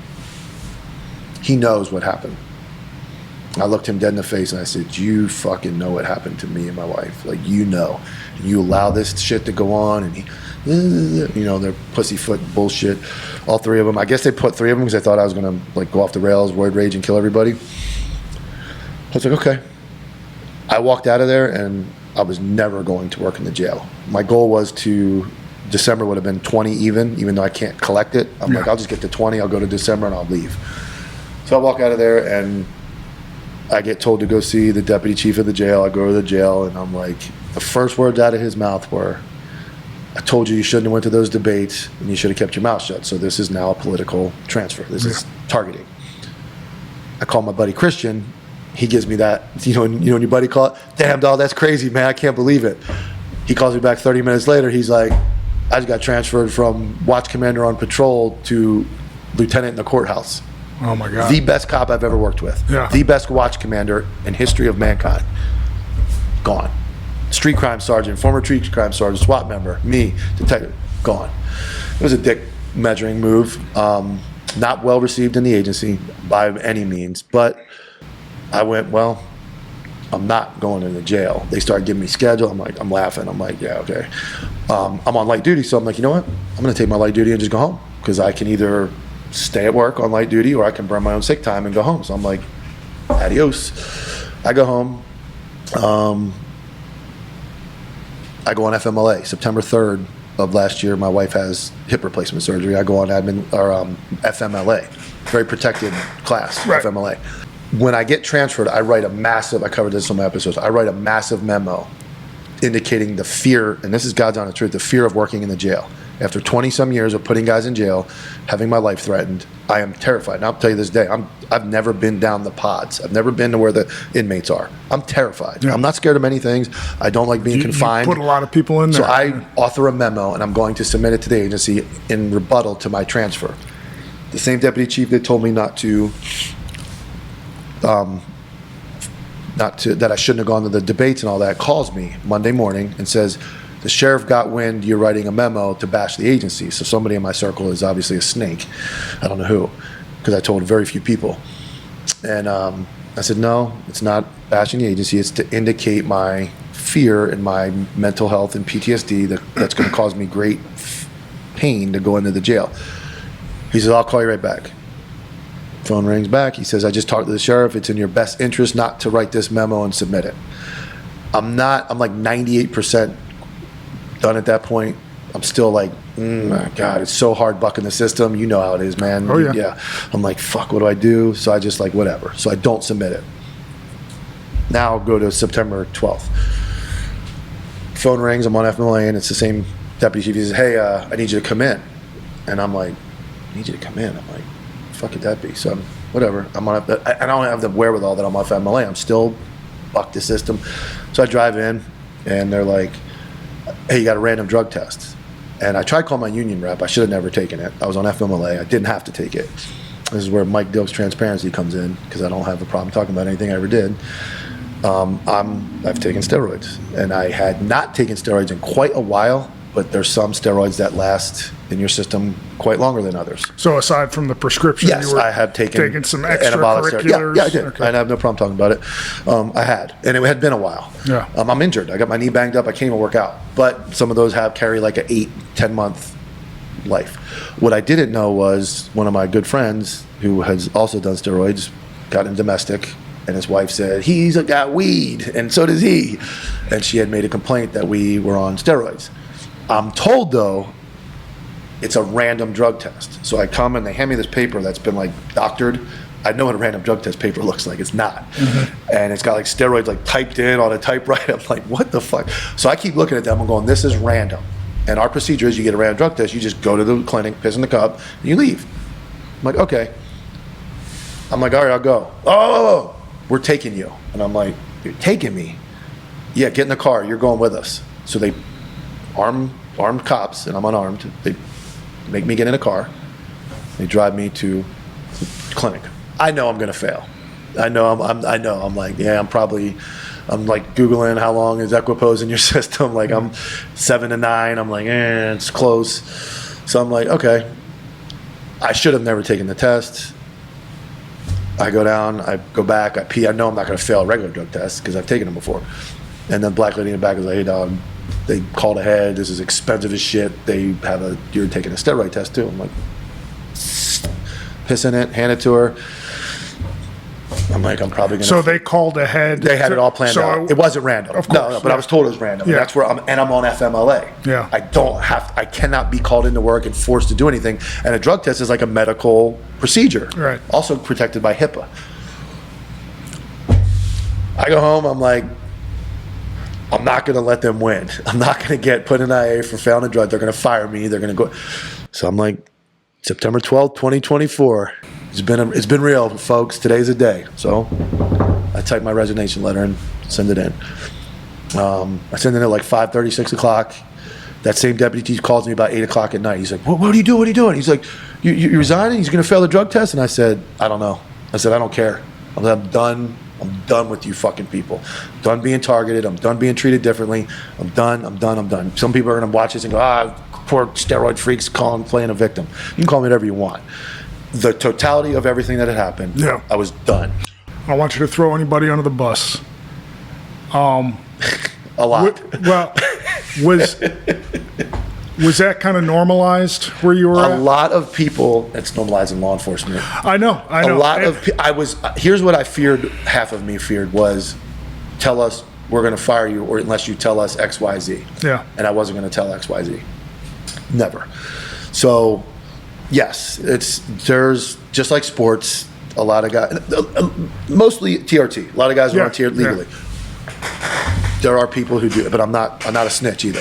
So but I've heard through the rumor mill that people do steroids. When and I've had my suspicions about some people. I've never tested anybody. I've never, but that's always kind of like, it's a code, man. There are guys that do stuff. I'm not gonna lie. And what I would say is, it is normal. Like, you see people blow up, 25, 30 pounds. But the fact that it's selective enforcement is what it comes down to. I'm the only person in 23 years at the sheriff's office that's been tested for steroids. Yeah. So me and the other guy. Yeah. So and that's not to condone what you're doing. I should not listen. I should not have done steroids. Yeah. It was illegal. It was wrong. I shouldn't have done it. Right. I wish Barry Bonds and all those other guys would say the same thing. But when a rule, I'll say this: when a rule or a law is not enforced ever, it becomes. I mean, you can argue it's a statutory violation. It's a crime. No. Yeah, I know, but I know. When things become normalized to that. My extent, IA was not normal. Yeah. This was not normal. Right. And they weren't even man enough to just go, this is why we're doing it. Like, it's not like I can unfuck it. I can't get it out of my system. Like, some of those stuff stays in your system tremendously long time. So I know what time it is, and I feared that I was going to get asked what you just asked me. Like, in an IA, like, because you're not going to pull your ticket for steroid use. You're not going to lose your FD lease certificate. No, they'll probably put you, like, you could say, I got a problem. Yep, I got body dysmorphia. VAP, you'll go on the AP. Yeah, I could have played all that up, but I was done. So I'm like, all right, you got me. But you don't got me. They had no idea Copville existed. So I'm like, okay, I resign. Oh, you failed. I said, I don't know. I said, but I'm done with you motherfuckers. I'm done. Here's the one other interesting caveat is, so when you resign on the spot, you're entitled to your vacation time. You're not entitled to 480 hours of sick time is what you can maximum paid out by our policy. Right. They don't give me my sick time. I'm like, that seems petty. I earned it, but I didn't give my 2 weeks notice. Let's do a public records request. I know of at least 5 other people, including the monster that was involved in my wife's investigation, that resigned on the day that they were going to be fired. Most guys are given that, you're fired Wednesday. Yeah. If you want to resign before Wednesday, let us know. He got the call. That to come down the station, he was going to be fired, and the other people. Every single one of them was paid their sick time, including the monster. I was the first person not paid for, and that was significant money. That's 480 times $44 an hour. It was a good number. Yeah. I did not get that money. So if you put all that together, I'm a piece of shit for doing steroid, all that's fine. Put together all those puzzle pieces I've just laid out for you over the last 2 segments of this, and you tell me I wasn't targeted and treated differently, you're fucking insane. Well, it's clear you were. Yeah, So I'm not paid out my sick time, and I'm like, okay. Unfortunately, in the state of Florida, nobody will go after agencies. It's very tough to get a clear cut. Well, some people do. Sometimes they do, but you're an anomaly. It is very hard to go after agencies when you talk about what I did. If there's not a black and white, complete. It's hard. You know what I'm telling you because you've been through it. Yeah. You tell an attorney or a civilian what I just explained to you, most people are going to go, what do you mean? Like, you have to be your own attorney. And I'll say this without getting into any specifics. Document everything. Yes. And keep meticulous records. Every meeting, document what was discussed. And this job, it attracts a certain type of person that this job is filled with giant egos and narcissists. I think to some extent, you kind of have to be a narcissist to ascend to a certain echelon in this profession. We talked about that before we started rolling. I agree. I truly think that is a prerequisite. Yep. And yes, if there weren't for double standards, there'd be no standards in this profession. So what I would say is document literally everything. Your friends, keep them close. They're not your friends. But have it in your back pocket. Yeah. When it all shook out, I had like 3 friends. Yeah. Like 3 really close friends and a couple friends. Yeah. Of It's 400 guys I worked with over 23 years. Mutually assured destruction. Yes. So, I know. I always say the Grinch. I see like the sheriff with the Grinch when he's got that long hair at the end of his little fingernails. He's laughing. The memo, it's in there, is written. The transfer memo is written personal. It's not a normal like the way you would write a memo. You are removed from SWAT. You don't say it. Everybody reads it, goes, that was personal. He knew what he was taking away. And when I go back to my grandfather and he passes away, that was very important to me. Yeah. So whatever. So I leave. They have no idea I have Copville, income, and then about to have this massive platform to get all this out and get for everybody else too. Like not just my story. I want to touch on, because that's so important, is, these guys get in this job and they get these $100,000 trucks and they get these ridiculous apartments. Like, look, you can make a lot of money in this job. And one of the best pieces of advice I got was a sergeant named Lisa. I never took the advice, but I learned later on, but make sure that your lifestyle is funded by your base salary. It's so hard to do. Everything else, your vacations and everything, you can, because the overtime, the off duties, those things are going to dry up. But make sure you're living below your means. And you can make a lot of money in this job. You're never going to make fuck you money, but you can make a lot of money. However, you can have a fuck you lifestyle. And it's hard. It's easier said than done. But you really, if you get your finances in order and be able to have something that you had. Part of my story is, like, as everything else did, I foreclosed in 2009 during that alcoholism, divorced, foreclosed, lost my house. At one point before the turnaround and making SWAT and going on, I was living as a courtesy officer in low-income housing, free, because I was broke. So I lived like that. I had to have a new iPhone every time it came out, even if it meant refinancing another $1,000. I did all that dumb stuff. Now, I'm 49. I have 2 investment accounts with significant money in both. I have a business. I don't have to work. And I have my only debt is my mortgage. Good. If you would have told me that, and all that, I would have told you you're fucking nuts. And that is an important thing that as a 22, 23, 24, you don't know how good it feels. And I don't have fuck you money by any means. I have enough money to go on a cruise. I have enough money to go to Hard Rock and gamble. I have enough money to go to dinner and not have to check my balance in my bank account, like back in the day when I was like, damn, I can buy Chipotle and I'm broke till payday. But I live comfortable. Where I don't have to worry, and that goes into lifestyle changes and making sure that this is hard work. What you're doing right now, this is not, it's not easy to be self-motivated. And I came from a career, and so did you, where we were told what to do. We knew we were going on this call, we were going here, they were telling us where to go. To stop doing that and now go, I have to wake up today and do what we just did. I drove 2.5 hours to come here. You have to edit all this, hours and hours of editing, all those things. But you have to be self-motivated to do those things and to live the way that we can now live. And that is a big message to young guys is, man, that fucking Raptor F-150, it'll look much better and be nicer to drive when you're 50, when you can afford it, than when you're 22 and you can't afford it, but you're driving it anyway. And that's a really big message. It becomes self-reliant. Again, cops aren't very impressive people. If you tell me like that all you've done for your entire life is police work, so you tell people what to do all day. Like what do you offer? Like what economic value do you actually provide to society once you're not a cop anymore?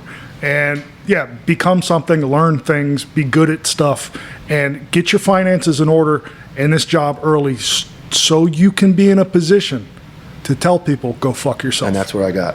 Fortunately for me, I got there. And it obviously it takes, I'm grateful for the social media following and the support. It takes a lot of people to make this happen, but I look at it like, now that I'm in this position, how can I help these type of podcasts, mental health, like my buddy Jack that's got cancer and being able to help get his GoFundMe out, officers get killed in the line of duty, we're able to donate money. What can I do with this second I look at it like a second chance. Yeah, of Most course. guys, you fail a steroid test, your life's over. You're probably broke. You're working at Walmart. I don't know. Get your money right and be in a position to walk away. I think that's kind of how people get turned in this job, is that they depend on it so much. Yes. And they've developed this taste for a certain lifestyle. Yeah. That Or the word pension. The word Yeah, pension, 100%. as a kid, as a young guy, everything's retirement pension. Here's Yeah. what I think has changed about this job is due to the narcissistic leadership and the culture inside the building, it is no longer an environment between that and the outside of the building. You cannot do 20, 25 years of this. In my opinion, that's too long. Your brain and your life is scrambled to do that much time in this job. I look at this job now, honestly, and it sucks because they've made it this way. It's almost like it's a transition job. You Yeah. go get that's like the military. Yep. Unfortunately, the military for a lot of us was a transition job. You go do your few years and you go do something else. To let the military teach you as a police officer or deputy, you are excellent in customer service. You're excellent in like management, control. Like you have so many skills you learn throughout this job while you're working that you can apply to yourself. And in the old days, we were ingrained that you're going to do 25, you're going to get a pension, you're going to stay, you're going to do all this bullshit. Now, I don't think the job is like that anymore. Dominic Izzo gave me, he put a thought in my brain when I spoke to him, and I hadn't really thought about this before, but he has a theory that these agencies, especially like smaller agencies, they like to really shake the tree to get people to fall out so they can stop themselves from having to pay out pensions. Yeah. I believe that because yeah. I saw like in 2008, I'm not sure if you caught any of this, but they were really coming after pensions hard. Oh, yeah, because of the housing crisis and all that. And, getting guys out. I see that as a theory that really makes sense, is that they're all in on it. They try to make things as miserable as possible to try to keep people from vesting. And to talk about money, here's the other thing. I got guys that I was talking to, you know, I was making 80, when I got demoted, I was making 84 grand base, topped out deputy pay when I left. There were guys retiring that were bragging that they were going to be making like 40 grand a year retired, because you get 75% of your best 5 years. They didn't make any money back then. I started, I was making $36,000 a year. Yeah. So these guys worked, and then all that inflation, all that happened. What the fuck are you gonna? You can't live on 40 grand a year you gotta right now. go mix paint at Home So Depot. what? Yeah, and ironically, I saw that guy working at Home Depot not too long ago. So it's like you're gonna work 25 years, scramble your brain, and you're gonna have to work after. Like Fuck that, so I hate to. I'm not shitting on the job itself. We need good police, but you almost have to like have a side hustle or have something else going on, because as you see with all the budgets and all that, like you're never. I guess I don't know in today's world you're ever going to make enough money to retire and be like, I'm good, unless you take the earlier advice, which is invest, put money in the market. Be ready. Live like a bum. Yeah. While you're making all the money, because there's going to be seasons in your life. You know, it's feast or famine. It's like these guys. This guy's like, yeah, I retired next month. I'm 25 years, and he's like, I'll be making like 44 grand. I'm like, 44 grand. I would be starving. Like, how are you going to live on that? Now, unless he manages, if he manages money correctly. 44 grand, but you got a house paid off. Yeah. Okay. You yes. got Then you're still. Oh yeah, you're walking the line. Yeah, you're not going to Europe. Yeah, You're not buying the truck. Yeah. You know. So it's like, you know, I talked to my financial guy. I talked to him yesterday. I talked to my financial advisor all the time. I'm like, hey man, I'm thinking about doing this. If you would have told me I had money in the market 10 years ago, and I would have, you know, I'm like, bro, there's no way I would have believed you. So it's like, you have to have something else. But this market's kind of saturated now too. You have to be a little different. You have to be, and I think honestly, not my podcast, but my meme page, I think, is why it was so successful. It's very different from most of everybody else's. Right. And I did certain things with music, always matching the theme. Like I tried to, and that's all my stupid fucking autism in my brain. Like I'm like, well, this meme's about this. What song goes with it? Yeah. And it I do put some of them come like that. Some of them I put some thought into, and I let them sit for like weeks. Like there's a song that goes with that one. Let's put it out. It sounds like dumb, but it led to some type of income, and it got me where I am right now. And then because of God and my belief in God and to do the right thing with something, now it's obviously money is, well, if I deleted everything today and the meme page, I'm fine. Good. I don't have to work anymore. Good. But I will make some money from this, but I look at it like, what can I do with it? Like I dropped a Charlie Kirk yesterday. I'm going to donate all the money to Turning Point or one of the, dude, I've sold fucking 40 shirts. If I was a greedy son of a bitch, I'd be like, hey man, look at all this money. I could just said I was doing that, but I want to do right by the money. My first big sticker sale was, it said, I got that dog in me. It was a dog driving a Crown Vic. I just put the shirt back up. The powerful rescue. It's powerful but powerful out of Texas. Duke Hempstead. I got to liking him and watching him rescue. He basically rescues dogs that are going to die, like hospice dogs and And I'm like, dude, this guy's great. I use Goob. You follow Goob? Goob? So Goob assisted, and I had Goob share the story. Dude, I was just out of the job. I made like fucking $3,000 off these stickers. Wow. I donate every penny. That's great. I donate every penny of the powerful. I was like, here you go. Boom. Donate. Bam. Done. So I look at what can I do good. So like the Charlie Kirk thing. And maybe on a high note. So something that I enjoy, which is guys looking at what I do in some type of positive manner. I got a email on a submission email the other day on my you're the first person I'm telling this besides my wife. I got an email submission on my website that said my brother was shot in the line of duty, lived, and the thing that he was most upset about was he was wearing the "You Got That Dog in Me" shirt, and the medics cut, even though he was shot in the legs, they cut his shirt off when they ripped his vest off. Well, I didn't realize when I moved from Shopify to Squarespace, I never relisted that shirt for sale. She wants a shirt. And I'm like, you gotta be fucking kidding me. Like, this dude was wearing my shirt, gets shot, and where can I buy another shirt? I'm like, fuck that. So I said, buy nothing. Yeah, I'm like, so I go make it, but I say, can you have your brother call me? Like, I'd like to talk to him. So I like to walk to the gym every now and then. It's like a mile and a half away. I'll walk, do my cardio workout, just peaceful. Walk there, walk back. So I'm walking back from the gym the other day, and my phone rings, and I'm like, hello, and he's like, I have no idea who this is. I'm supposed to call this number. My sister's here insisting I call. I'm like, hey, bro, it's Mike from Copville. He's like, no way, dude. What's up, man? I'm like, bro, you fucked me. I'm like, bro, how are you? And we have this conversation. He tells me about it was a barricade, a warrant suspect, goes in the door. Buddy takes 2 right to the chest, lives, got a vest on, 1 misses, and he's second in the stack. The guy, what he did was he was perched on a staircase, and he hung a white sheet over the staircase so they couldn't see him at the top of the stairs. As soon as they breach the door, he starts firing down the stairs, 40 caliber handgun. He takes 6 rounds, shatters his fucking femur, all that stuff. But that moment of like, this dude looks at like, I'm important. I'm not important. That dude's important. I did it. Like, he's important. He got shot. But to have him look at me and the stupid memes, and that's where it all kind of ties together in this dumb world of memes. He wore a shirt that I made for just a dumb shirt, but it was important to him, kind of like the stickers and the guys in the squad, and they all share and he gets shot, and I'm on the phone, and he's looking up to me like I'm important. I'm like, bro, you're the fucking guy, dude. You took fucking rounds. So I'm like, you're absolutely not paying for anything. I sent him quite a bit of stuff, and I'm like, I mean, thanks for your support and all that, but that's kind of where it all comes full circle. That's it's so like, awesome. I look at like some of these guys probably get popular in this meme, and I'm not going to go into people we've already talked about, but some people take this and they used it for ego. They use this to be important, or they use it. That to me is the most important. The second most important tied is Jack. I talked about Jack last night on the show.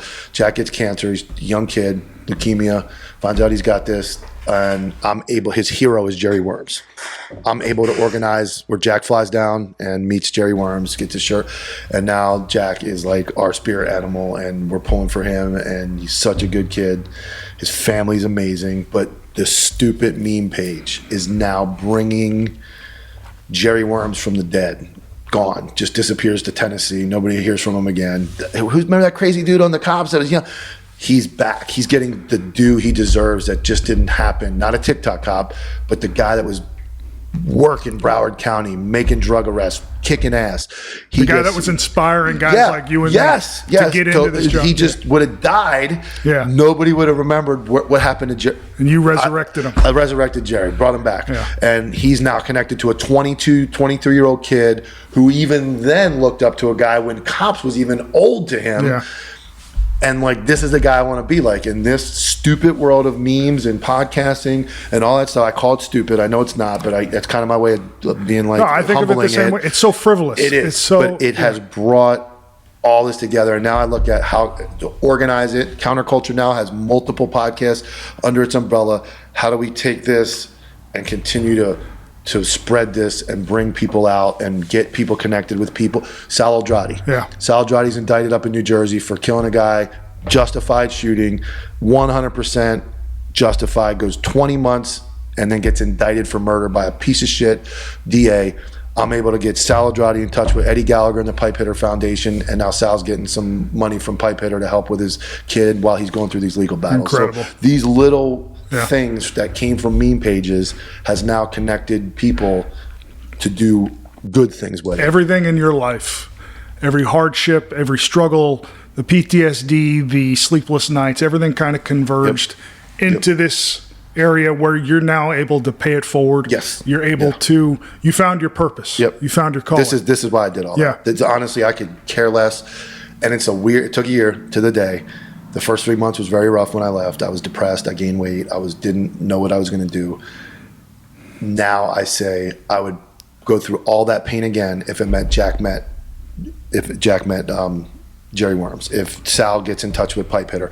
It was worth all that to get through it and have the mental ability to continue to do, not just disappear into the night. And some guys do. You did your 20 years. I'm not knocking you if you just disappear and you go off, but I still have a fight in me. I still have the fire inside, and like, how can I help? I was contacted by another guy, Jim Eisenhut, recently, who's running a nonprofit for vets. He left the sheriff's office right when I started and went to State Department. He was involved in the Benghazi raid. The anniversary of that was yesterday as well, not only just 9/11. He reaches out to me. I don't know this guy. He's like, bro, I've been watching your podcast. Like, your shit is great. Like, your message is great. We want to try to help. It's now going from what I call stupid memes to purpose. And this purpose is, it feels good. It feels good to, like, it feels good. It feels better than any crack arrest. It feels better than any of that stuff to go, I'm just a fucking dumbass who failed a steroid test, fucking got demoted, did all this, but I'm transparent, I'm upfront about it, and I'm willing to take the heat of being in the public eye if it means we can make XYZ happen. And I think it's so important. You talk openly about your shortcomings, about the things you could have done better, about, like, there is always, and I need everybody to know this, no matter what you're going through in this job, you're gonna be, if you do a career in this job, you're gonna be every different type of employee. Mm-hmm. You're gonna be the disgruntled guy, you're gonna be the shining star, you're gonna run the gamut of every single experience, but you need to stay grounded in purpose, and you need to decide who you are, not as a cop, not as a SWAT bro or a drug narc detective or anything, like, but as a human being. Yeah. Like, what are you giving to the world? And if you don't want to, that's not, like, it's not everybody needs to do what we're doing either. Like, no, if you just, like I said, if you want to go, you did, that's admirable. You gave your time. 3 years as a cop. You gave time. That 3 years in the military, whatever it may be, you did. But because I'm whatever I am, I don't mind being in front of a camera. It's difficult. Yeah, people get in camera and they freeze. They can't handle it. I had never had an issue. I was TikTok, all that stuff. Even before I was TikTok, I think what started was that stupid. Remember the lip sync thing that was going around? Like, I remember the Running Man, 16. I remember Jake Owen. Jake Owen is from Vero Beach, the country singer, and we did his song, and he kind of got in it. And when they released the video, that was like the first time I was like on camera. I remember it was before TikTok. And I was on like, you, bro. Oh man, I was on camera. I was in my uniform. But not everybody comes and does this, and it takes. People talk so much shit about it. I mean, dude, I can avoid the comment. I always wear the red war hat. Dustin Poirier or Marvin Hagler wore it. I look at it like we're at war and a good war. But this fucking asshole in the red hat is a fucking more, like, I get ate up in my DMs is not terrible. I get ate up in comment. I look at it like if you have the ability to come out here and get in front of a camera and affect change and help people, and even if it's a few people, it's worth it. If you don't though, and you want to do, like, it's admirable as well, but I don't mind doing it. And there's people like you and Tyler and guys in our network, Kenny, Justin, Tone Alert guys, like everybody in counterculture, we're all different and we're all very different, but everybody's got the same goal. Yeah. Like the counterculture. We're going to give you like a real version of what's going on. We're not going to sugarcoat it. It's not always going to sound pretty. It's not always going to be the nicest way of saying it, but you know it's the truth. Of course. And like, I am not the end all be all of police work. There's shit that I don't know about, shit that I need to learn. I don't put myself out there as like an expert in anything. I'm not. To the extent that I'm an expert or good at anything is because I've failed a lot,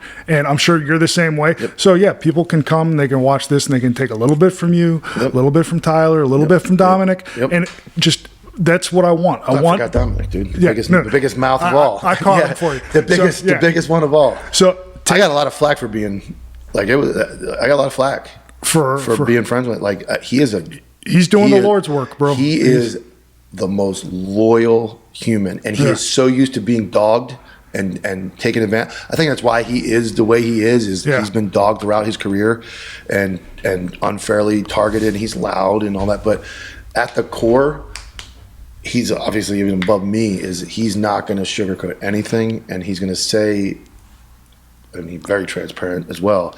But if you can get through the accent and the strong voice and kind of put that aside, another guy that just, even if you don't believe his intentions are right, if you think he's just a glory hound, whatever you want to call him, I don't believe that. He would tell you who he is. Yes. Yeah. But if you listen to what he says, it's the most brutally honest truth. I'll say this. I can't do what Dominic does. And I wouldn't dare. Tough. I don't have that personality. I don't have that gift of gab. He can just put his phone up and just start yapping. It just sounds natural. It sounds. I don't have that skill. I need to I need to sit there and I need to think, and I'm going to stumble over my words and everything. Like, I'm never going to. I'm not the guy that's going to bash any individual TikTok cop. I'm not the guy that's going to throw shade on anybody. Yeah, I get you. You're doing something different. But I recognize there is a need for those flamethrowers. We have to have them because if somebody doesn't get it from somebody like me, then we need to escalate. Turn it up. Yeah, we need to turn it up a little bit. So, you know, and I Absolutely. think you guys are doing incredible work. appreciate And before the show, I asked you to write down a piece of advice you would give to your younger self. So you wrote down, if you try to do everything, you'll end up doing nothing. Can you walk me through that a little bit? So how I feel about that is, and I think in the comp world, I tried to be everybody's friend. I tried to be involved in every single thing. And if I could go back and slow it all down, and this is where like the family stuff does come into, like, oh, we have a family. Being so hustled and so in a rush to try to do so much, you miss the little things like talking to your dad one extra time, playing with your kids one extra time. And it's not don't have a light, but I remember just, you want to be the greatest dope cop. You want to do this. You want to be friend. I mean, one of my biggest faults was thinking and trying to be friends with everybody and so concerned over everything, instead of worrying about, so I really had nothing. I was so busy in so many little circles of like trying to keep up with all this that I was empty. Yeah. I was empty. I was reaching for clout. I was reaching for affirmation. I was reaching for love. I was reaching for feeling sufficient. I was doing so many things instead of just going, man, if I just slowed down and took it all in, I had everything. I didn't have it all in the right places. And I think a lot of us try to do so much. Yeah. And we try to do everything. We end up having nothing because you can't achieve 50 goals. You are what you focus on. Correct. And if you're focused on so many things, and I think that applies to everything we just talked about, finances, relationships, police work, alcohol, gym, if you're doing if you're just trying to do too much and you're trying to do everything, you're not going to achieve anything, or you're going to have nothing. So I would look at my younger self and be like, look, dude, this goes by so fast. Life goes by. Don't try to do it all. And I'm not saying don't experiment with things, but don't try to invest so much time into so many different things that at the end of the day you get home and you're like, what did I do today? Like I did all these things, and I don't have anything to show. I don't have any feeling of it. I don't have anything to show for it. I'm empty. I was empty inside for a long time by trying to do so many things. And now I go, just sitting on the couch with my wife is cool. It's fun. Playing with the dogs, is entertaining and it fills, because I don't try to do so many things anymore. I go, this is what I like. It's like ice cream. I like this flavor of ice cream and eat that same flavor the rest of my life. I'm not weird. So don't try to do all of it. Find what you like, find your wheelhouse, and focus, and you'll be more productive if you're just focused on the things that make you happy, because guys will influence you. You need to go golfing. You need to go fishing. You need a jet ski. You need a jet ski. You need a boat. You need and society. Now with this fucking thing, we're gonna whatever we talked about is gonna be on the way home. Look at my feet will be like, oh, jet skis, boats. Well, what I'll say is this: that new shiny jet ski or the motorcycle or the sports car, that's gonna make you really, really happy. For a really short period of time. For about 2 days. And then it's going to wash away. And look, just anybody who watches this, take a look around you at all the little knickknacks you have.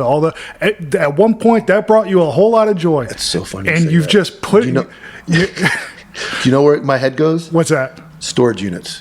Oh, yeah. There's thousands of them. Yeah. What the fuck are we keeping? Yep. Like, we go take our junk that we don't want anymore, but we can't detach from it, and we go put it in a storage unit. And we pay somebody to keep the stuff that I'm terrible about it. I remember my wife, very smart, very intelligent woman.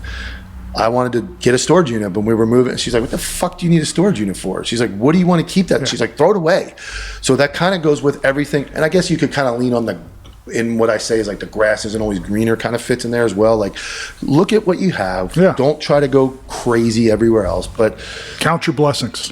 And just at the end of the day, there's usually only a few things that really make us happy anyway. And we try to do other things, and it's not, don't explore, but if I'm not a boater, I'm not a boater. Don't buy a boat. If you're not a golfer, don't buy golf clubs and go try to golf and get away from what you think. I got to get away from all this.